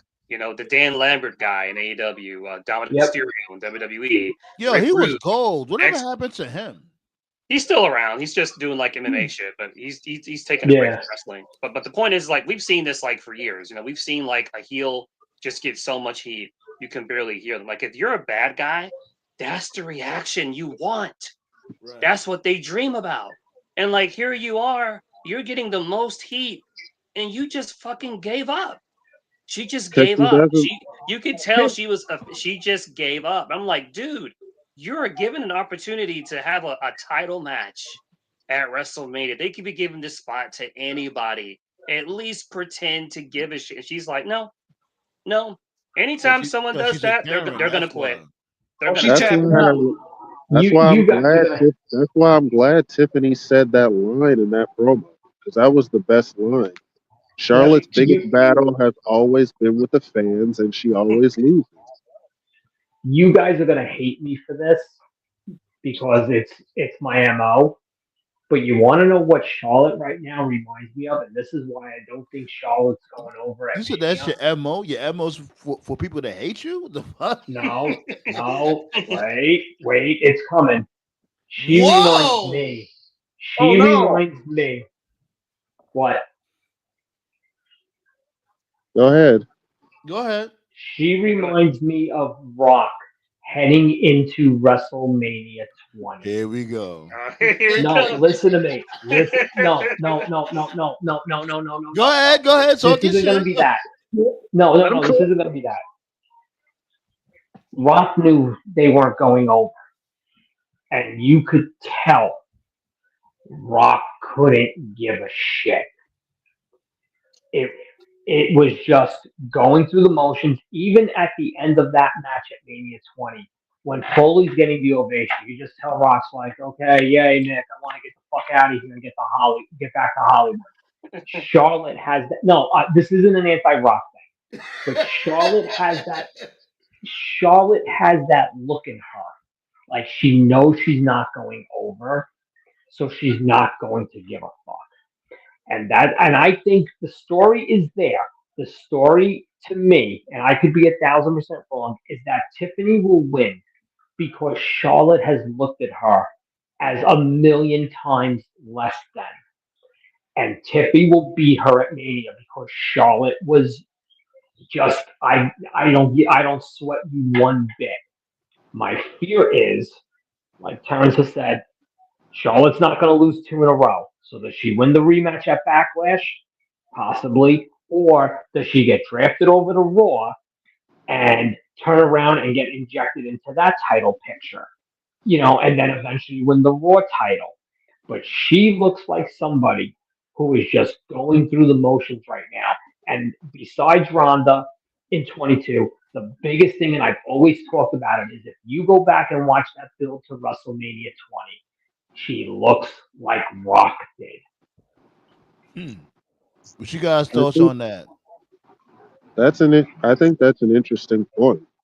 I mean, to add on to it, Rock did not get pinned in that match at WrestleMania 20. No, Foley did.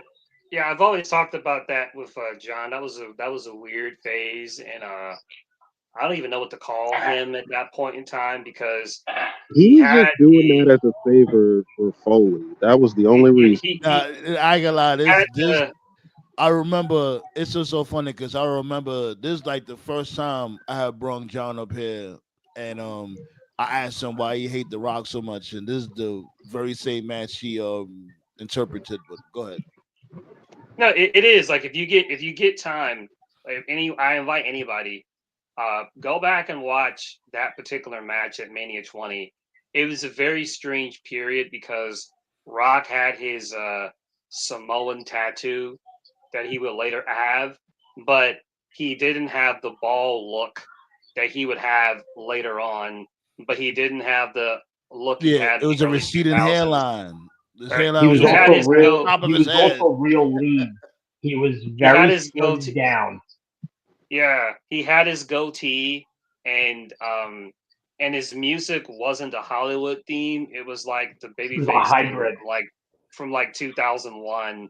It was very strange. And then when you also consider that he was in the ring with like Randy Orton, who was like a young up and coming guy at the time, and he was like Intercontinental Champion, and he was also in the ring with like Batista. You would think like, hey, like we can get a pay-per-view match out of that. Nope. No match against Orton, no match against Batista. Like I think the only thing he did. That's where that came from. That was right after that. He showed up in Yeah, that Miami like was a month pretty and a half weird. later, And I and ain't gonna- they approached him about doing a match with Orton. They were like, we really want to get him to that next level to set you him know up what's to be crazy? the world champion. And he turned around, and that's when he said, "That's Mick's job to get him over." And you know what's crazy about that is Rock and Orton ended up doing an in-ring segment like what the night after that. Yeah, that's all they ever did. Just that. No, Just not the night, not the night after WrestleMania. That's the segment I'm talking about. They were in Miami, and Rock showed up because they were in Miami.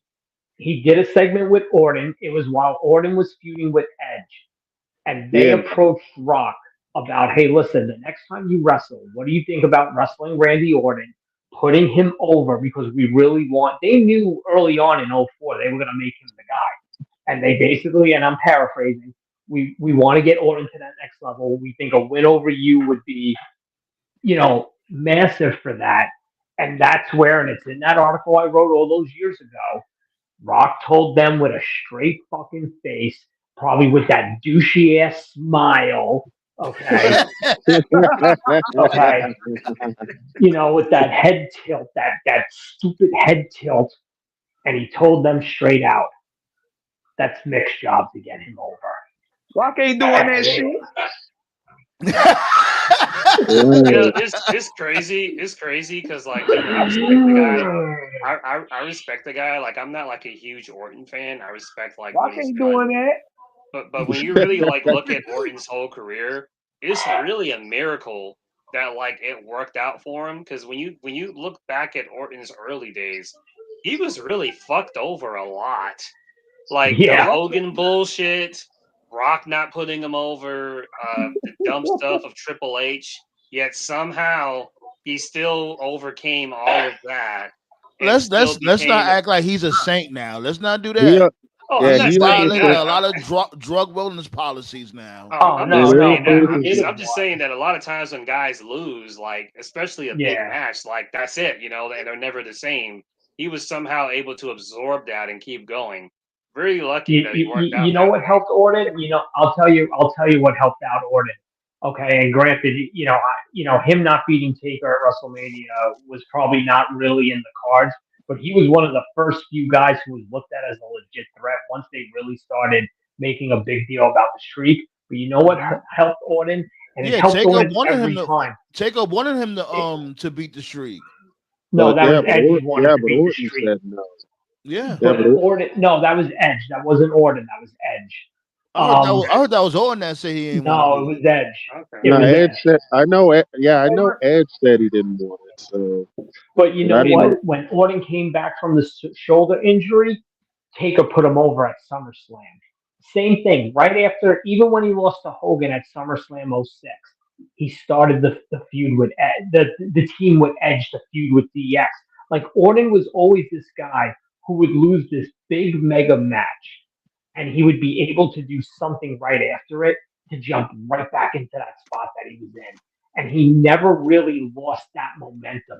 And hardly anybody has been able to do that as well as Orton has been. And whether it's by design or it's just dumb coincidence, dumb luck, Orton has always been able to bounce back from those big losses and jump into something, even if it's short term, that gets him right back onto that level. It wasn't like, okay, we'll drop Orton down 5 pegs on the card, and now Orton, because that's how he was booked, though. Well, that's what I'm saying. That's what I'm saying. Not many guys can say that.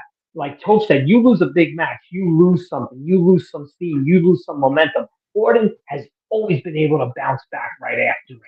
And that's why Orton's career for 21 years now has just been what it's been, that not everybody had that. And he was, like Toph said, he was able to survive the Triple H shit. Rock saying, being a douche to him. Hogan, I think that knee injury. I always said that knee injury story with Hogan and that match being in jeopardy was because they were tossing around the idea of having Orton beat Hogan, and then Hogan pulled the "Oh, my knee is fucked up," and then okay, Hulk, we'll let you go over. Oh, my knee's better. I'm cleared. Trying to break my leg, brother. His worst year, Orton's worst year, like after he became established, was 2012. He didn't do anything that whole year. He wasn't hurt. He was just kind of just doing Yeah, nothing. look, That the was Kane at Mania. Yeah, Orton. Yeah, 2012 was a weird year. and then like the following year at Mania, 2012? nothing. Exactly, nothing That's weird. happened. Right, the whole year, the focus in 2012 was Cena Rock. That was the focus at the beginning of the year. Yeah. And then Brock, that's and then right. and then Brock came back, and then Brock came back. So then the focus was on Brock.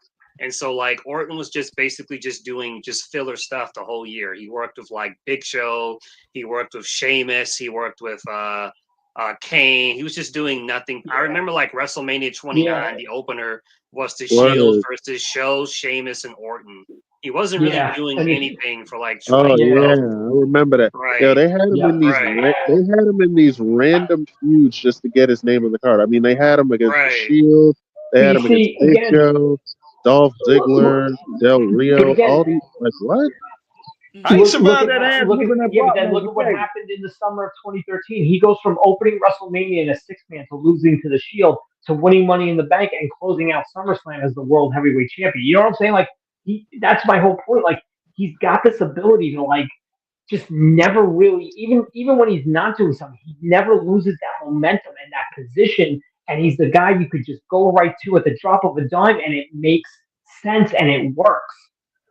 You know what it is? The funny thing that TKO had just said too, because it's like, when it comes to Randy Orton, like, even if he was at the bottom of the card, it felt like he was still, you know what I'm saying, the upper mid carder or even an upper carder, whatever you want to call it. Mm-hmm.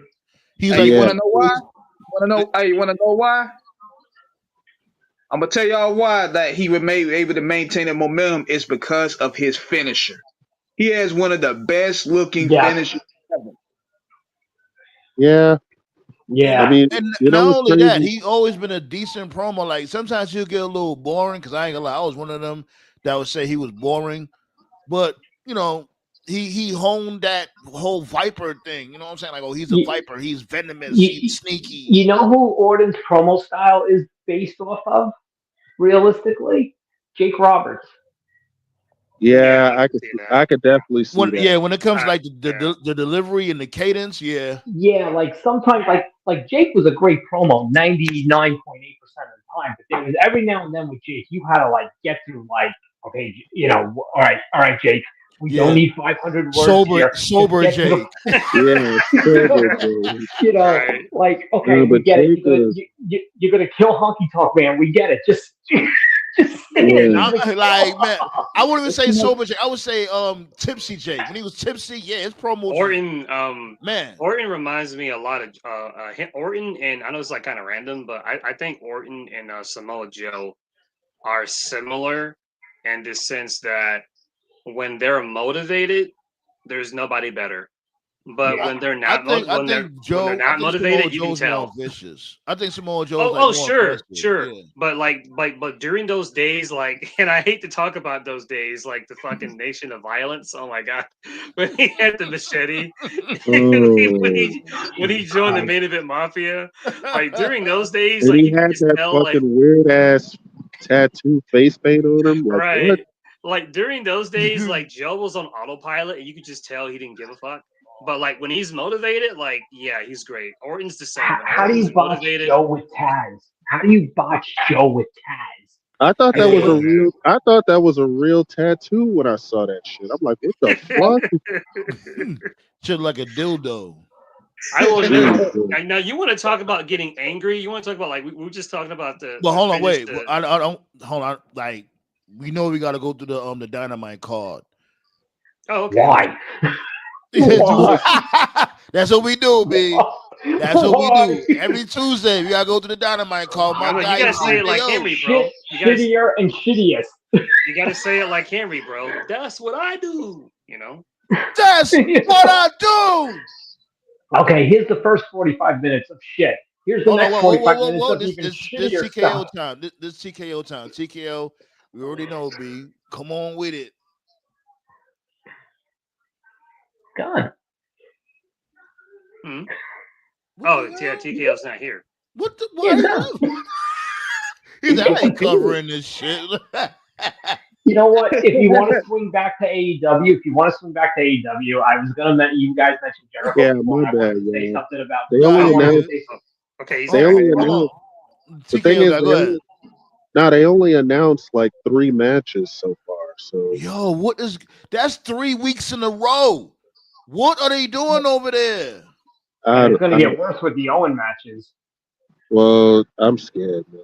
But the Shit ain't Yeah, yeah. I but know speaking of the Thunder Rosa and Statlander are having a match. I know that. That's from the Owen, right? yeah, that's one match they're having. TKO disappeared, right? TKO's man, I quit. I ain't doing this shit.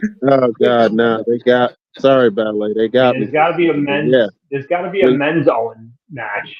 I would assume the men's Owens Is the match. Page match? It's the Hangman match with the mystery? I don't know if that's gonna be the match tomorrow. I think it either might be. Yeah.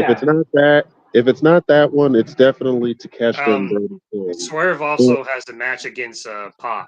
They're having a match. Yeah. That's yeah, gonna be pretty fun.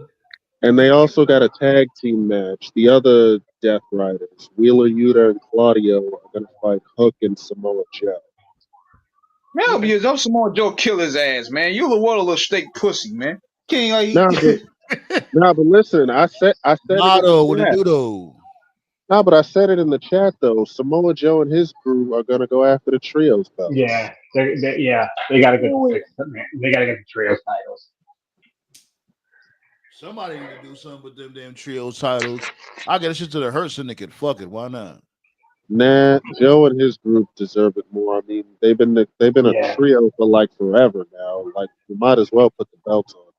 It was a trio yeah. for like a few months. Yeah, They've been a whatever. trio. They definitely been a trio longer than that, bro. The only reason you didn't notice is because Samoa Joe was on the show. But they have Like always been a trio. that dude, Mark Paul Gosselaar, he looks so out of place, man. That dude, Zach, Hook, What the that motherfucker Hook not being that stable at all.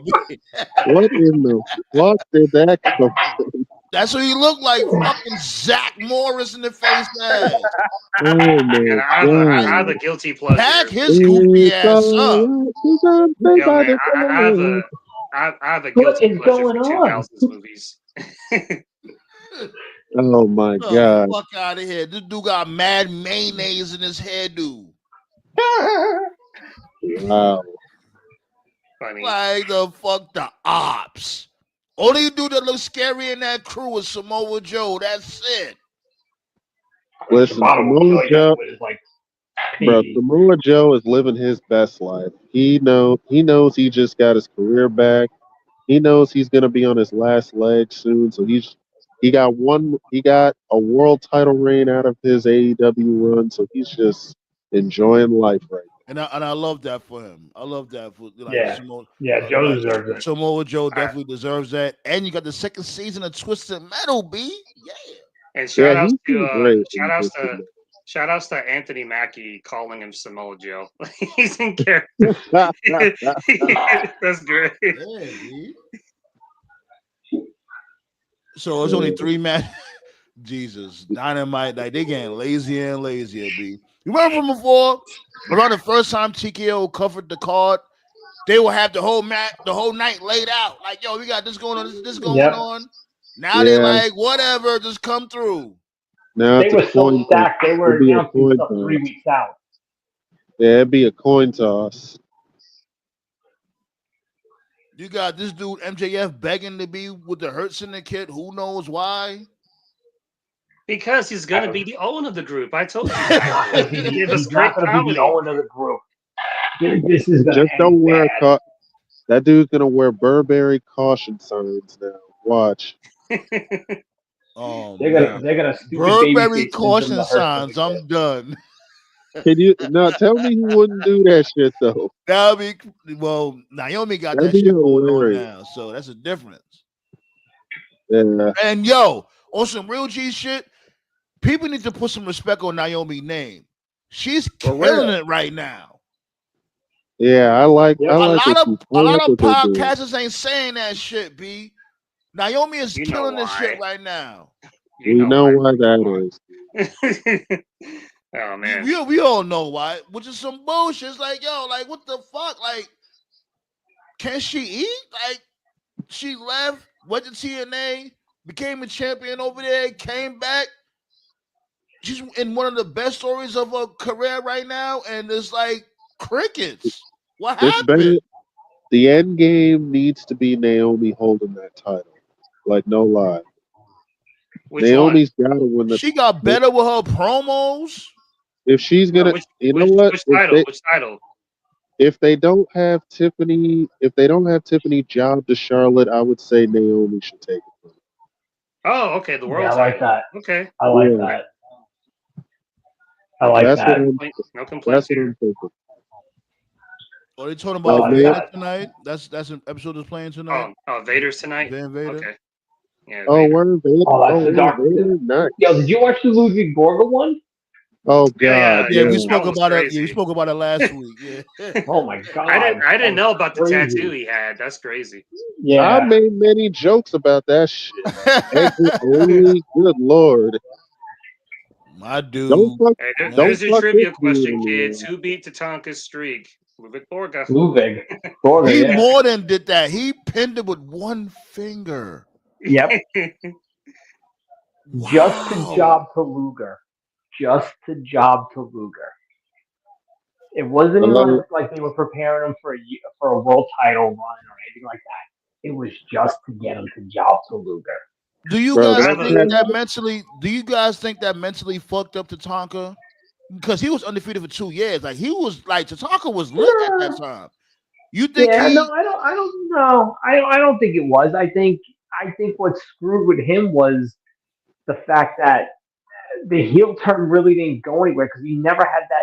I mean, he had that match at SummerSlam with Luger when he turned, but he never had a follow up with Luger. He never got that big heel win over Luger, and I think that killed him. Good point. And they What did I the always thought was weird stereotypical. was And they did And the the problem is, stereotypical angle. They did that stereotypical angle of the Indians selling out to the white man. what I always thought was weird is how are you on a 2-year winning streak and at no point were you Intercontinental Champion? Like I get you couldn't be World Champion, but you could have at least been Intercontinental Champion for a cup of tea, a couple of Who months. was the Intercontinental Champion at that time? Michaels. It was just Michaels. Michaels. Yeah, it was Michaels. Michaels. Michaels and And you Razor know what's Ramon crazy? had their beef going on. And you know what's crazy? They had him randomly drop the title to fucking Marty Jannetty on that. yeah, That was a nice reveal though. I like how to be Marty fair, yeah, I remember that. That was really good. To be fair, Marty kept fucking up. That's not Vince's fault. Yeah. Yeah. As a matter of fact, Vince gave him a shitload of chances. Yeah. And Vince the really problem- wanted Marty to work. The problem with Tatanka getting the IC title was he was undefeated, which meant eventually you'd have to make him lose. And they really had no plan. And if Borga would have beat him to be the IC champ, just to have Luger and Borga feud over the IC title, that would have been a fucking disaster. Yeah. As a matter of fact, didn't they say on that episode that Borga actually won the IC belt? He beat Razor Ramon for that shit. No, we I never could won have the sworn IC they, I title. could have sworn they said that No, Mm. no. Borga's run was going to be very short lived. Yeah, It was. I'm not saying it get happened over- like on TV or whatever the case may be. Like it was like a house show or something. Like I could have sworn I Nah, heard that, but excuse me. No, it's okay. The plan was to just to get him probably before Mania. You would have had to do it at a Raw at the time because you didn't have a pay per view between the Rumble and Mania. I think Borga was going to kind of be what the Luger Crush feud was at the time. If you remember, Crusher turned heel on Yeah, Savage, he just aligned turned with senile. Yeah, Crud, I remember. Yeah, aligned with Yoko, but Mhm. Borga was still there. Then Borga broke his ankle in like a freak accident at like this Madison Square Garden show that was like the house show of doom. Like 5 guys got hurt. The Steiners both got hurt. Borga got hurt, and 1 or 2 other guys got hurt. And really fucked up WrestleMania. And but the plan was to get Luger to beat Borga to really have the juice going into the match with Yoko at 10. And Borga got hurt, and they never got to do it on TV.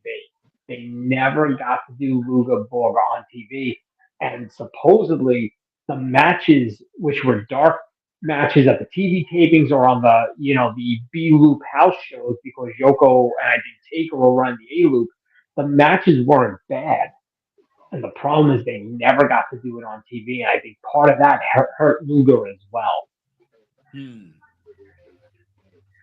Hey, but since Vader's tonight, I just want to say Vader, I always thought looked like Tony Soprano when his mask wasn't on. Vader was that guy, man. Vader was that man, dude.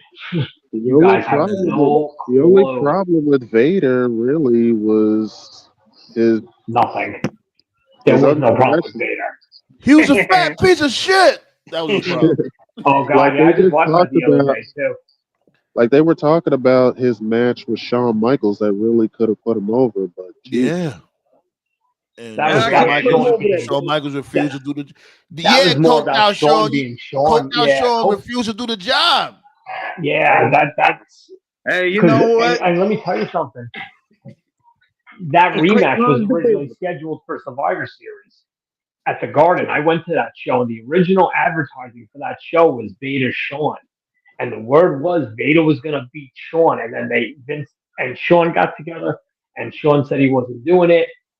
So they pivoted to Sid, which was amazing. But Vader was supposed to beat Shawn at Survivor Series. It was business. Go ahead, Coke Down Shawn. Go ahead. It was business, nothing personal. Thank you, Vinnie Mac.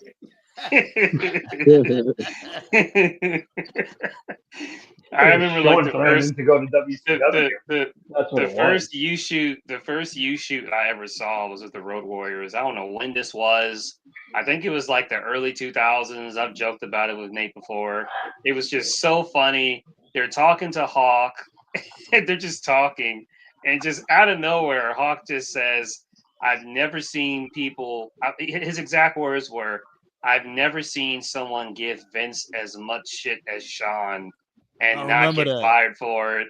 And then Animal just out of pocket was like, "I think they got some kind of sexual relationship or something." I was like, where did this come from? Is that RF video? I think that's an RF video. Yeah, I think it's RF. Yeah. And then there's also like an interview with Brett, like implying Vince and Shawn had something going on. Wow. You guys want to know the truth behind that? You guys want to know the truth behind that? What? Cocaine's a hell of a drug. There you go. Right. I truly think, and I've always believed this, Vince would have let Taker go to WCW before he would have let Shawn. Vince felt Shawn was golden beyond belief, and that's why Shawn got away with fucking everything. Because for some reason, Vince saw him more so than anybody. And like I said, obviously he let Brett go to WCW to keep Shawn. Not that Taker would have ever asked to go, but I think if it came down to it, I think Vince would have let Taker go. Hogan was gone. Savage was gone. He could have had one guy left in that company, and it would have been Shawn in 95, 96, 97. There was no way in hell Vince was letting him go for nothing. And I think Shawn knew it, and that's why Shawn pulled the shit he pulled for 2 years. And it damn sure worked, because I got me some nice paydays. Because Shawn Michaels lays down for absolutely nobody. Yeah, damn right. And not even today. I don't know how old everybody is, but I'm telling you, 96, 97, Shawn was. If there was ever Twitter in those days, we Shawn definitely know about 96 Shawn. Come on now. Twitter god. Oh God, can you imagine '97 Shawn Michaels on Twitter? Good Oh Lord. my god. I've always said Shit. MJF is New just. Jack. I've always said MJF is just a sober Sean. He's got the same No, attitude, but he's no, sober. He's sober, no, bro. He's not. It's no. because Sean had the MJF can't. drugs. I think MJF MJF smoked could weed. not hold. I MJF only cannot hold a candle to what Sean was in '96, '97. Oh, of course, no one Sean, can. Sean, hmm. Sean told Vince straight up backstage on a Raw, wearing an Outsiders T-shirt. If you don't, I forget what it was he wanted. Nitro was like an hour away. He's like, I'm going to drive to Nitro, and I don't give a fuck. I've got enough money. Turner's got enough money. They'll pay my lawsuit. I'm going to be on Nitro tonight. And Vince was like, we're gonna do whatever you want, Sean. Yeah. You MJF already doesn't know have that shit HBK in was a him. crash out. He definitely was a crash out. I think MJF was getting there. Burgundy suit MJF calling TK a mark, fucking going to the casino, no showing before doing the job to Yeah. Wardlow. He was getting there, but he's sober though. He's sober, so The click runs the business. You know, God, Sean was, you know, Sean was One something thing I wanted to else. say. One thing I wanted to say to switch gears real quick.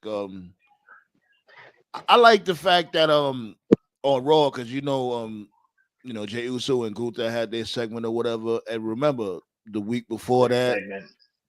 yeah, before that, you know, he beat this dude Jimmy up. He covered him in his blood, whatever the case may be, all covered in Jimmy's blood.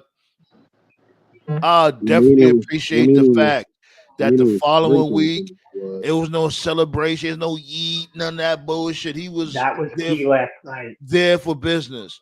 Like, cause Right. you know, I always hate when WWE do that shit. Like a motherfucker will get beat up, threaten family get threatened, all that shit. You like, whoa, all that is bullshit. You know what I mean? You celebrating the very next week. You know, I always hate that shit. I appreciate the fact that when it comes to this particular storyline with Jey Uso, had Jey Uso looking serious, had him with the all black on. Only thing is that motherfucker, there's no talking. As soon as I see you, it's on sight. Like I'm fucking you up, like my dude. You fucked my twin brother Yeah, up. Like I'm not gonna stand there and talk to you. Sometimes words hit harder than actions. Nah, And I think they booked it backwards. No, they booked it booked right it backwards. Did you notice? Hold on, Jay. Hold on. Give me a second. I think they booked it backwards because remember from before they was doing that shit like you know, Gunther would come out and beat up Jey Uso or vice versa. That would happen. Nah, they booked this shit backwards. Nah, controlled chaos and rage is a wonderful thing. Yeah, dude, I'm telling you. I think I can see if this motherfucker would have did that shit to Jimmy Uso, and you know what I mean, covered in his blood and all that shit. Jey Uso should have been coming out after that, and you know what I mean, no talking. I'm just fucking you up on sight. I like Jay saying, "I'm gonna get you." That's different, you know. You've been saying that for a minute. Maybe it's a new way how the new baby faces handle it because Stone Cold would never. Yeah, like Cody Rhodes, he do that same goofy shit like with Cena. Randy Savage would never. Right. I think you were touching on it in the beginning, Sandman. Yeah, I saw Raw. I thought Raw was fine. The only negative I really gotta say is I think the Roman Seth Punk shit is not hitting at all. I noticed the crowd was dead. They are fighting over Paul Heyman. Why? Yeah. But I called this in the beginning. Like when Punk first said I got a favor at the very beginning, I said Heyman's gonna turn on him. You know, it's the obvious because people were like fantasy booking like 3-4 months in advance because a lot of people were saying like, oh, the favor is going to be a title shot. I'm like, well, how does that make sense storyline wise? How does Heyman have that kind of power? And I guess that's what Black Star was saying too. Where the fuck is Black Star? Right. I guess he's not here today. That's what Black Star was saying. I was like, that don't make no sense because it's like since when Paul Heyman had that much power? Yeah, but yeah, you can tell. I mean, shout outs to the international fans because the international fans were hot for everything. But I've noticed since they've come back to the states, the fans are just dead for the segments with Punk, Rollins, and Roman. I've noticed Roman is just kind of going through the motions. He's like whatever about it. Seth is motivated, because it's a Mania main event for him, and and I think Punk is just, he's just Punk. So I'm sure the match will be fine, but I don't think it's hitting like they think it is. It'll be a great match, I'm sure, but Yeah, These I guys are totally agree. part time. But for starters, therefore, it's hard to get the chemistry and bounce because you got two of the guys there, but Roman's not there. You got Roman there, but Seth's Yeah, not. You need all that's the the guys. problem. Yeah, you need. That's what it is in a nutshell. So you you've had more of 2 out of 3, or in some cases 1 out of 3, and not as many 3 out of 3s. Like they announced Roman for next week on Raw, which is great. The problem is, and I know Rollins is on Raw, so is Punk. I get that, but make sure to mention that they're going to be on next week. And you just talked, about Jey Uso coming out, no yeeting, all black, whatever. Rollins needs to come out next week. None of this stupid, loud Elton John fucking inspired outfits. None of Right. the whoa. He needs to come out with a point. And I think Heyman is leaving WrestleMania with Rollins. I thought that before last night. I think that even more so after last night. But Rollins has to kind of, whether it's just Roman next Monday or Roman, him, and Punk, Rollins has to be. And I noticed Roman is kind of going back to that little 2022 Roman a little, which is good because I don't know if this Roman fully hits as a full on face. Well, yeah, that's But another thing too. Rollins is going to have They've to been He's carry lazy. definitely not a Roman. phase. Yeah, well, that's the other Roman thing is too. definitely not a phase. They've been lazy with Roman because like the character hasn't changed, but the fans were just cheering him because they're just cheering him. But sometimes But that's okay. Sometimes that's okay. I don't need to change everything about me just because my goals or my plans have changed. I understand that. Like I understand that to a degree. A high fiving, yeah, everybody, I'm in, Peoria, Illinois. That Roman's not going to work. Um, I get the fact that the character hasn't changed so much because again, you are who you are, and Toke knows this about me. I don't feel like a face has to fight a heel has to fight a face. You can be who you are, and I'm gonna fight you. Okay, you just happen to be a face. I'm gonna fight you. You happen to be a heel. You're a champion. I want your title. It doesn't matter what the dynamic is. I think that's what it is with Roman. But I feel like they're starting to turn him a little bit. Like the edge is starting to go back to 2022. I think last night was Rollins while not going full on heel, I think Rollins just took the lead as the main heel ish guy in the match. And I think Punk is going to be the most over guy in the match while also not acting fully facious. And that's the one good thing about this is no one's been over the top as a face. No one's been over the top as a heel. They've all kind of been like three guys who just hate each other and can't stand each other, and that's fine. And you added the dynamic of Heyman because you know what? Everyone has their different value of Heyman. You know, it's there. It works. But Rollins cannot come out dressed like a fucking circus clown next Monday night. Rollins has to come out direct Ready into for the point. business. Exactly, like you said about Jay earlier. You Yeah. have to do the same And thing now I with Rollins. appreciate that shit with Jey Uso. You know what I mean? They Yeah. always do that shit with WWE. They act like, Yep. oh, just forget about prior, what happened last week. Forget about that. Chair and I wouldn't. chant and like, no, motherfucker, this dude left you bloody. I'm gonna be honest with you. I wouldn't even do it for his entrance at WrestleMania. I wouldn't. I would just have him be like laser focused. Who, Jey I Uso? wouldn't. Yeah. Oh I no, they wouldn't do the definitely not gonna whole do through the that. crowd. They definitely gonna Yeet. have I him know. eating that mania. I, That's I know. I know. No, I know they are, but let's be realistic. You tell a better story when a laser focused Jey Uso just comes right out, right through the entranceway, whatever the ramp's going to be. You have him take care of business, and then if he wins, Then you have the whole scene of Reliance Stadium, whatever yeah, it is, yeah. 65, Then you 70,000. celebrate. Right, right. Yeah. But Okay. before we get to that, I got to take care of business. I agree. I like that. I agree. Yeah. Yeah. Yeah, But yeah, buddy. sure. Let's talk Dynamite. There's nothing going on Dynamite. Yeah. Yo, what's good, everybody? What's good, I'm Black sorry, I Star? couldn't take it seriously. Ain't nothing going on Dynamite, B. Like he said it, I like this know. dude TKO said, it's only 2-3 matches announced. That's it. What? Tony Khan, he gave up, man. TK gave Nah, up. this is what they do with these tournaments. WWE does it too. When they do like the King of the Ring tournaments, you don't get real storyline stuff. They You have been get, doing like, tournaments lately, though. They've been doing tournaments lately, Yeah. Yeah. like the U.S. know, the U.S. Women's Title Tournament. Yeah. But they we're do not it gonna do too. that though. Like I said from earlier, like AEW always been doing tournaments. They will still have the Dynamite card Yeah. laid out. Oh, I forgot to mention this earlier.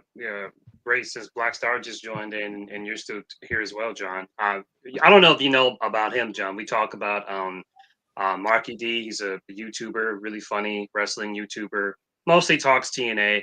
Did you see the most video, Sandman? Yeah, so what? Did you see the most recent video Marky D did? Oh, it was We're TNA. talking about TNA. Mhm. Yeah, he just took a dump on like the last TNA episode, and like Marky D's whole gimmick is just being negative anyway. So it got me curious, and I actually checked it out myself, and I was That's like, not really, fair. I wouldn't say that about Marky D. He's not. That's not as. But, But go ahead. all that being said, I wanted to check the episode out myself to see if it was as bad as he was saying, and I did check it out, and I was like, yeah. But there was a line that he said at the very end of the video where there was like a little counter where it was like how many times the fans chanted NXT and how many times the fans chanted TNA. They chanted NXT like 5 times, and they chanted TNA 0. And I was like, yeah, They were at the that is performance center. bad. They basically taking over that shit, yo. They were at the performance center. Yeah, they were at Full Sail, right? To be fair, These are the Oh, those have Full Sail? shows they're airing? Okay. Yeah, these are the Full Sail shows. I don't have anything to say. Like I've already talked about this before. TNA has no identity, and they haven't had any identity for years. The only person in TNA's like fucking 20, 30 year, no, not 30 year. The only person in like their 20 plus year history that has legitimately just tried to build their brand on themselves was Scott D'Amore, and look what happened to him. So Josh it is Alexander, what it though. is. Josh Alexander carried that place for the past 10. Yeah. 10 what? In 10 what? what? 10 years. Alexander wasn't there. Josh Alexander carried TNA for 10 years. I mean, in the last 10 years, the only person who carried it was Josh Alexander. That's But why yeah, I'm happy. I'm happy for the brand. I'm happy for the brand. I'm happy that it's getting more awareness. What? And that their Josh ticket Alexander, he sales hasn't and even been stuff there are for a whole improving. decade. I said in I the think the past guy 10 who's- years. Yeah, I get what he's saying. I actually think the guy. I know who's what you done mean. that- I'm fucking with you. I think the guy. By the way, fuck you. Fuck you too. Fuck. The hell? This motherfucker is. He said Josh Alexander held down TNA for 10 years. You gonna get mad at me? I mean, he's like the closest thing that Josh was like the closest thing they had to like a modern day Bobby Roode, as far as like a guy they could rely on. I still would pick Bobby over Josh, but Josh is cool, Maybe Eric Young, but that's really stretching it. But even Young left twice. Yeah, he Right. did. Josh just left, but the only guy He who I left would really twice. I thought say he only that- left once. Nah, Eric EY was gone twice because he He was about to head back, but Vince came back. So he was signed and then he asked for his release. The one guy who, and I get what you're going with here, the one guy who falls under that category is Moose. Every time you think Moose is going to leave or he should leave, you hear, oh, Moose just signed another 3-year deal. Like Moose is the one guy who really is loyal because everyone, it may not be as known or remembered. Moose was close to signing with WWE. Then something came up in his background, whatever this and that. WWE backed away. And he kind of said peace out, to ROH. So that was kind of like an awkward thing. TNA took a chance on him. And TNA pushed him consistently from the minute he got there, even to today. And that's why you still hear, oh, Moose just resigned for 2 more years. Moose just resigned. If Moose leaves TNA, that's ball game over. That's going to be that might even be bigger than AJ leaving at this point. You think so? Then that cap. We AJ definitely not going to do that. I'll say this. He's the only guy there I give a fuck about. Like, seriously. What about Mike Santana? Santana's cool, but I don't really. You're willing to put the entire company on Santana's back? No, well, he's an up and comer. I won't say put the company on his back though. I want to go. See, that's the problem with a guy like Santana. The company's not even on Moose's back. Right. True. Yeah. You pull the trigger on Santana, he's going to get eyes back on him, and one of the two are going to gobble him up. That's Eric the problem. Eric Young will leave. But basically, like the video. But basically, in the video that Marky D was doing on the Impact episode, it was like 80% NXT people, 20% actual like TNA people, and he was just talking about how like if you're a TNA fan and you don't watch NXT, like you don't know who these people are, you don't know what the hell's going on. He just was just ranting about that, and to just kind of tie this into a bow, I'm happy that the brand is getting a resurgence. I'm happy that more people are checking them out. I'm happy that they're getting bigger venues and stuff. But like I said, when this first started, this relationship means that they're no longer an alternative. They're just another indie brand to be used. Yeah, they're no longer competition. They're just like they haven't been an alternative. Right. They're just like Ohio Valley. Right. But basically, they don't have an identity anymore. And if you're okay with that, meaning like if you're okay with like the brand not having an identity, then cool. But if that's gonna bother you, then that last episode is gonna be just more of what you're gonna get at this point. So, but to be fair, go ahead. They haven't had a brand in years. So, but I mean, they haven't had an identity in years. They've never known who they really wanted to be. Did y'all hear what happened to Ohio Valley? Yeah, someone just bought them. Oh, really? A soccer club bought them. Oh, I never knew that. Club. Wow. Yeah, and supposedly they're going to put money into it, so they say. Really? Okay. Yep. Yo, this is a good question right here. This is a good question Motto had asked. This is a good question Motto had asked right here. Who was better, Big Van Vader or Bam Bam? Vader. Which Vader are you talking about? That's a WCW Vader. WCW Vader. We don't talk about WWE video. I mean, Vader, I guess you could say both of them as a whole, like their body of work. I guess you could say. Because if it's WCW Vader, then Vader wins. I'm not really familiar with Bam Bam's work, to be honest with you, but I'm very familiar with Vader's work. If it's WWE Vader, then Bam Bam wins because Bam Bam's ECW and Bam Bam's WWE tops Vader's WWE. Oh, yeah, totally. And I would even say compare ECW Bam Bam to WCW Vader. That would be the most accurate because ECW Bam Bam is fucking awesome. He really is. Oh, yeah. Those two matches with Taz were all-timers. Yeah, but he has even the tag matches. Like he was part of some tag matches with him, against RVD and Sabu. He had a couple matches with Douglas that even with Douglas with a fucked up arm, the matches with Douglas were good. Bam Bam was just amazing in ECW.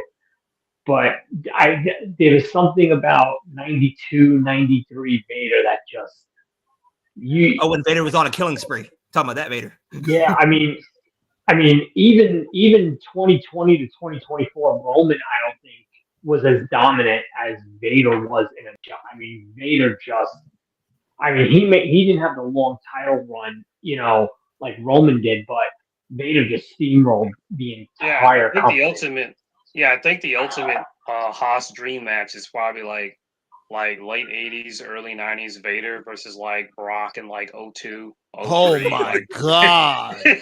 Yeah. That shit is like apocalypse right there. The human embodiment of everybody dies is Vader. Yeah, like what fucking Lesnar versus Vader, man. Look, Ooh. we can talk about dream matches all night, B. I remember when he broke that dude's neck. I was like, Jesus. Yeah, Vader killed everybody. He was like, he killed Yeah, he killed Sting, he killed Simmons, he killed. and you know what he Magnus. was? You know what he was? And I know Lesnar had this, later on, especially during like what seemed to be the never-ending title run in 2016, whatever it was, 2017, whatever. Vader beat everybody clean. Yeah, there he was did. no shenanigans. Yeah. Race didn't interfere. Vader just fucking beat the shit Did out of Race you. interfere against Simmons? Or cause a distraction No. against Simmons? No, I Vader just gotta caught him. I gotta do my homework on that. So one. yeah. WCW was I have clearly Starrcade '93. I have Starrcade '93. That was my first wrestling show, and Harley did interfere in that match, but it wasn't to help Vader. It was because he hated Flair. He just hated him so much. And Vader lost. And Vader lost that match. But go look at all the matches against Sting, the match that he won against Simmons, all the matches against Foley. I mean, everybody that he just freaking dominated. You weren't touching him in 92, 93, and he mauled you. It wasn't like he caught you and damn, he caught him in a power slam and just happened to hook him and pin him. Vader mauled you and then just put you away. Even against Bulldog. The freaking open hand palms he gave to people was fucking vicious. Yep. That was his motto. That was his motto. He wanted it to look as real as possible. Yeah, Vader was a different breed. Vader, you'll never see a more dominant run than 92, 93. I remember I was 10 years old, and I watched Vader for the very first time in WWE. Oh. And my friend was talking to me, who was watching wrestling longer than me. He said, like, you didn't see the WCW run, did you? I was like, no. Yeah. He showed me one match in WCW. I was like, why is that guy not in WWE? Even in the early part of 96, when he was beating Yoko and Jake and guys like that, and it was clear as day they were setting him up for the eventual match with Michaels. He still didn't look anywhere near as good as he did in WCW in 92, 93. I think that's because a lot of people in WWF just couldn't work that style like they could in WCW. Like a lot of people in WCW could take it. Like who in WWF could really take that? Like other than Brett, Then he told me what people forget. Vader could work down to a smaller style, which is what made him so good. Like, I mean, he faced Cactus. He faced Bulldog, who are considered bigger guys. Sting is kind of on the, borderline of it. But, like, he worked guys like Flair. And Vader alone took 3 years out of Mick Foley's life. Yeah. Yeah. I mean, Vader was just, and every now and then, like Vader would wrestle Steamboat or he'd wrestle Nikita Koloff, and the matches were great. And the one crime you want to talk about, we can talk about all these dream matches that, man, how did this match not happen? How did that match not happen? They had them both, at the same time. To me, one of the most awesome dream matches we were truly robbed of was Vader and Rick Rude. Oh, that would have been great. We never got that match, right? That would have been Rude great. got hurt. Rude hurt his neck. They were booked for Slamboree '94. Man, that was '91. That would have been a '94. That would have been a really unique match. Rude and it would have been awkward because they both heels. They both natural heels. Like, how would you go about that? What happened was, and I got to go back and watch it, but I'm kind of paraphrasing here. Something happened where I think Rude was the United States champion. Oh yeah, they set it up.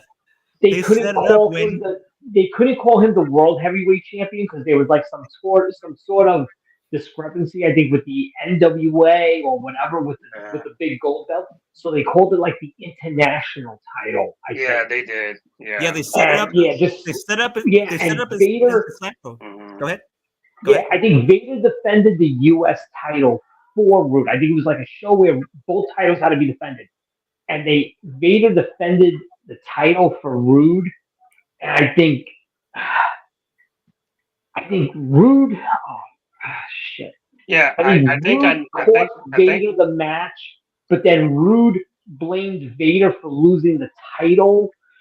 But Vader was like, "Well, fuck you! I want the international title." And then Vader started attacking Roode, so it was kind of weird because it was kind of making Roode off like a baby face.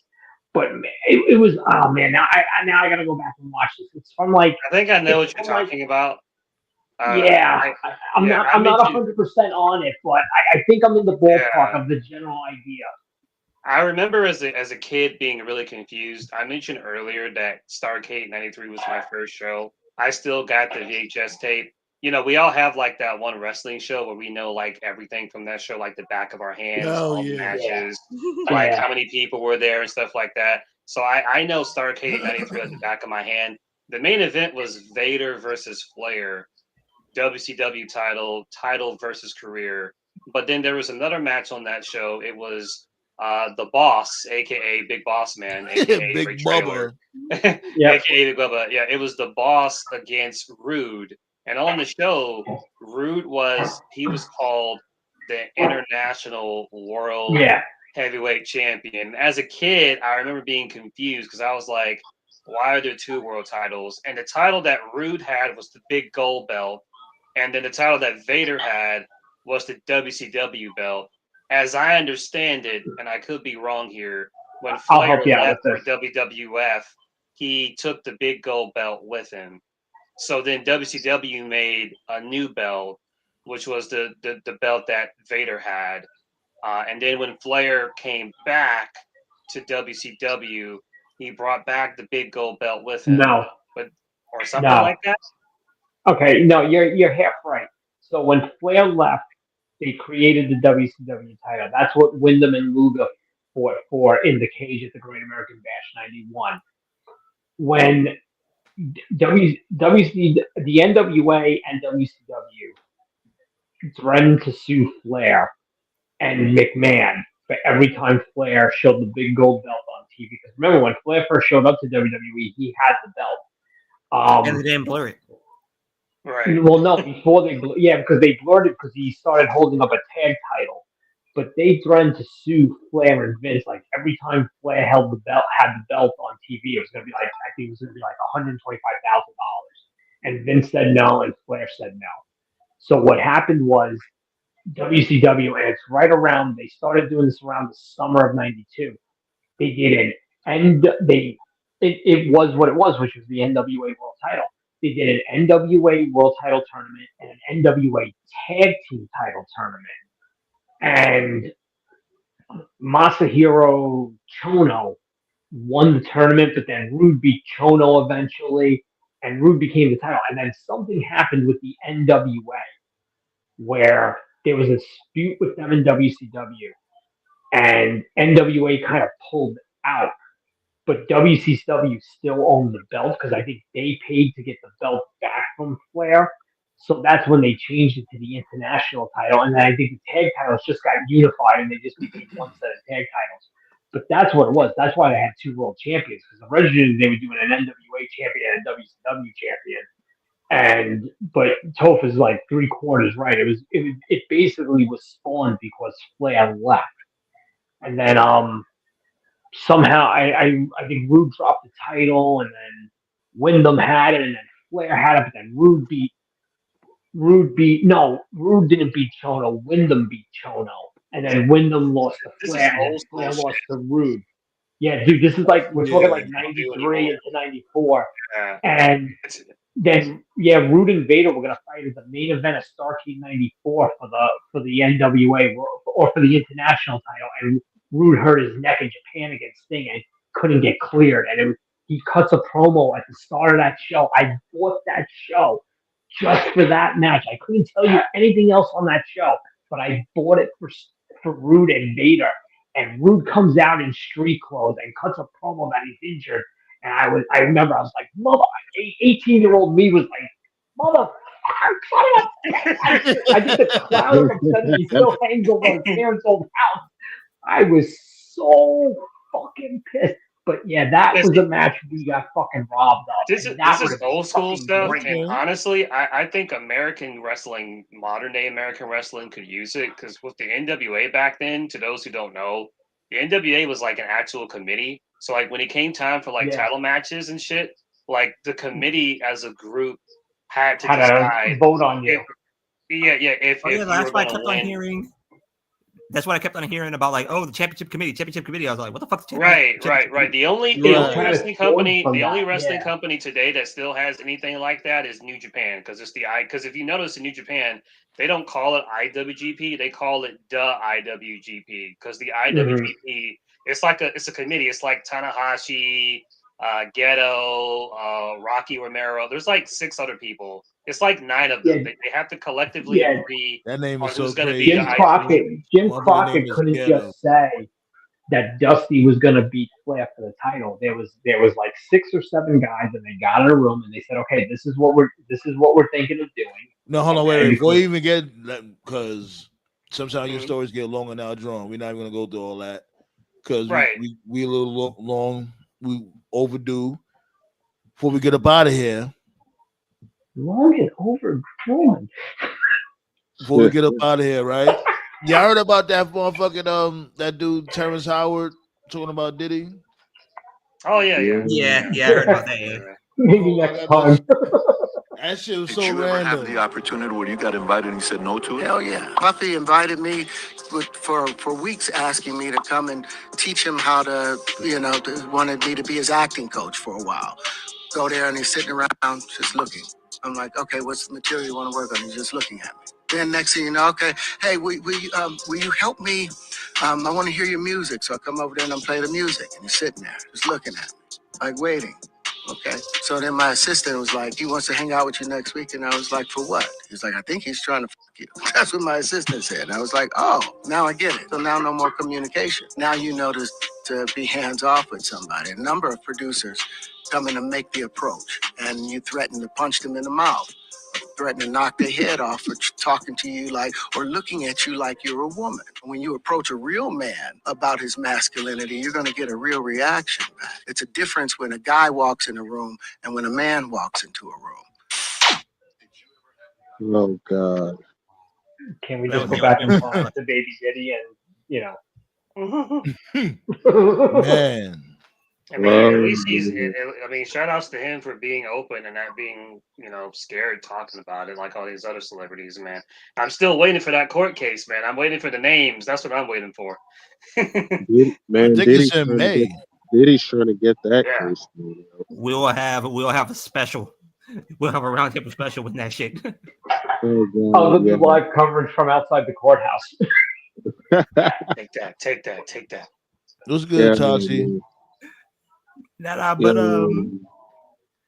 yeah, what's your thoughts on that shit? Like it's it's crazy because him coming out with that, and it's like before you talking about 1 × 1 = 2 and all of the crazy shit. It's like he's sued all over the place, and it's fucked up if Diddy came on to him or whatever the case maybe. That ain't nobody trying to hear no shit like that. That's bogus. But it's like Terrence Howard be so all over the place. It's like, damn. It's like, what can you believe? And I don't mean to throw that shit on him, but it's like, my dude, you the same one that said 1 × 1 = 2. And you have all types of other shit going on. Terryology and shit like that. That motherfucker. You guys really think he's going to be alive to go to that trial? We have a betting pool, my job.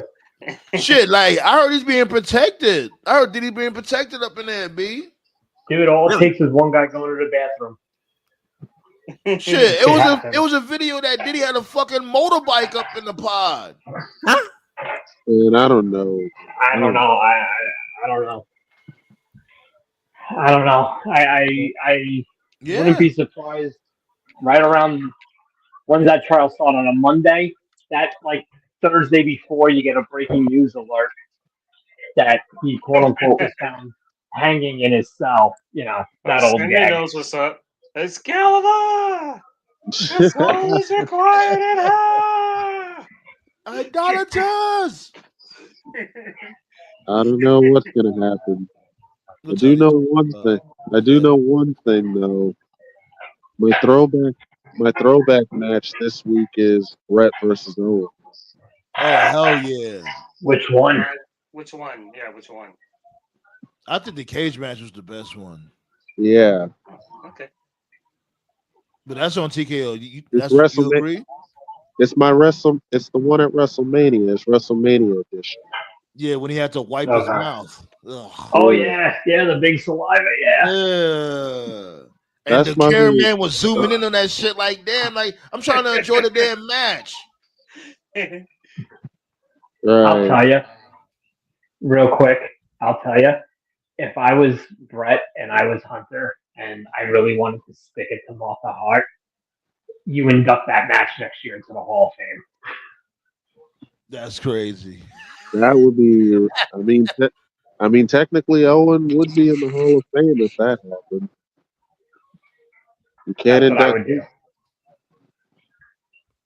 It's not that you can't. I mean, at the end of the day, I mean, it's not that you can't. I mean, it's just, it's like it would be like frowned upon if you did, but they could just turn around.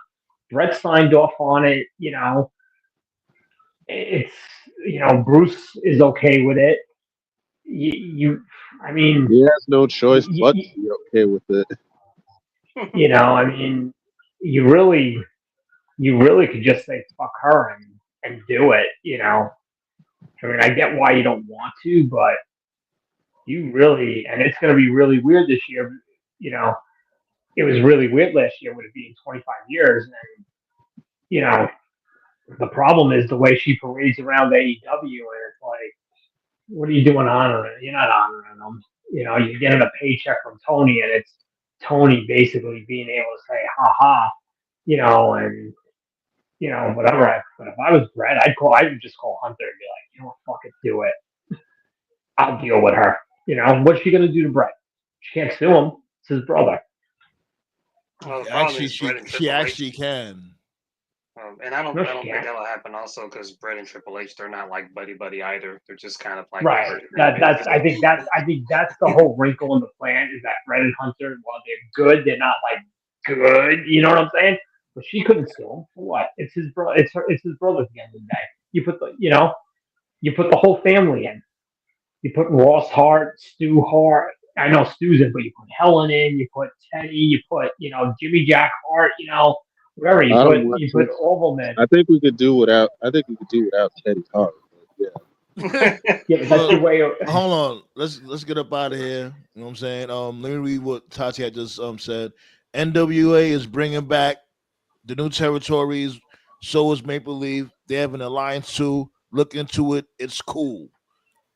Like I'll try to. You know what I'm saying? It's just Bram, be so much damn wrestling. There be so much damn wrestling going on. That's the damn thing. It's like I try my best to keep up with everything. I really do. Like here and there. And especially like I'll be watching I'll watch the whole show like of Raw, SmackDown, AEW and shit like that. I'll try to watch a whole thing of TNA and maybe a little bit of MLW and it'd be so much shit going on. So good this weekend. You know what I'm saying? Was so good. But I gotta get up out of here. Appreciate y'all for pulling up. We're gonna pull up again on Friday. Remember, we're doing a watch party for WrestleMania, B. Pull up for that too. That whole weekend, B. We here. We here with it. Today's for everybody getting drunk. Let me see. Because I think my kids want to watch Mania, so I gotta watch it with them. But let me see. If they don't stay up Sunday night, maybe I'll hop on to the end on Sunday. Sounds like a plan, my guy. Yeah, I get the curse of Dewey when he appears. Appreciate you pulling up, man. I'll talk to you. All right. Later. Yeah, man. Shouts go out to Tati Ballet, my guy Amato, Henny God, Anubis, my dude Josh, my guy Dynasty. Where the hell you been? Where Dynasty at? Shouts go out to my dude Dynasty. Shouts go out to King Leo. We're gonna pull up on Friday, do the same thing that we always do, B. Please make sure you like. Please make sure you sub if you haven't. We on our way to 850. We can do that shit, ain't no problem. Let's keep cooking on these bums.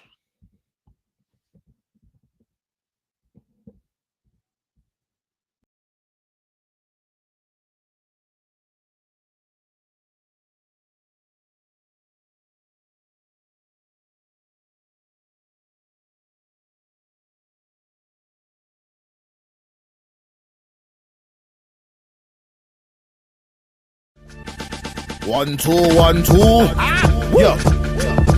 Fresh white paper, hip-hop maker. Blasting through the speakers, gonna disturb the neighbors. I'm off on the bed, so you know she caught the vapors. Smoking that loud with the Hennessy chaser. Fly like a pilot, she feeling on my privates. I'm drinking like a pirate and fighting like I'm Irish. But I know to be a tyrant. The track is really biting. I'm getting real excited. Ain't no time for biting. Lyrical stamina, bring it to an amateur. Pussy slam dancing her, probably on camera. Daily illustrationist, been a hood favorite. Mr. Illy Bang, stay street like the pavement. Architect with the bars, got my weed from Mars. Winning from my slap, will leave your face scarred. Respect my cabinet, put you in the emblem. Light you on fire, so Sage can light a cigarette. Your balls don't got venom just like me. You can't move crowds just like me. Grew up in the struggle just like me. Smoking that good loud, yes indeed. Your balls don't got venom just like me. You can't move crowds just like me. Grew up in the struggle just like me. OTG always succeed. I spit the hot flame just like I was dousing. She rides my cock, her tits is bouncing. Front push your legs, sweep your face on water fountains. You lost your manhood, still never found it. You think you fly like a child, you're grounded. See you on the avenue, people always clown him. He's an embarrassment, the one that be around him. Throw him into Bronx River, go ahead and drown him. The juggernaut of rap, steady like a spike back. Catch him with a pimp strap, spitting that white crap. I beat a silverback, mixed with a bear. Turn up, mix the alcohol with beer. Got that weed smoke in the atmosphere. On my way to the strip club, hell yeah. Beats get bodied, you can't stop me. I love shorty head game and sloppy. I roll with tyrants that's controlling the environment. Keep tracks firing, keep the streets admiring. All these other bums should be retiring. Give them the pink slip, please just fire them. Balls don't got venom just like me. You can't move crowds just like me. Grew up in the struggle just like me. Smoking that good loud, yes indeed. Your balls don't got venom just like me. You can't move crowds just like me. Grew up in the struggle just like me. OTG always succeed. That's right. Card how you mother scones. Juggernaut of rappers in the goddamn building. Word up, BX representative. Smack the shit out the damn president.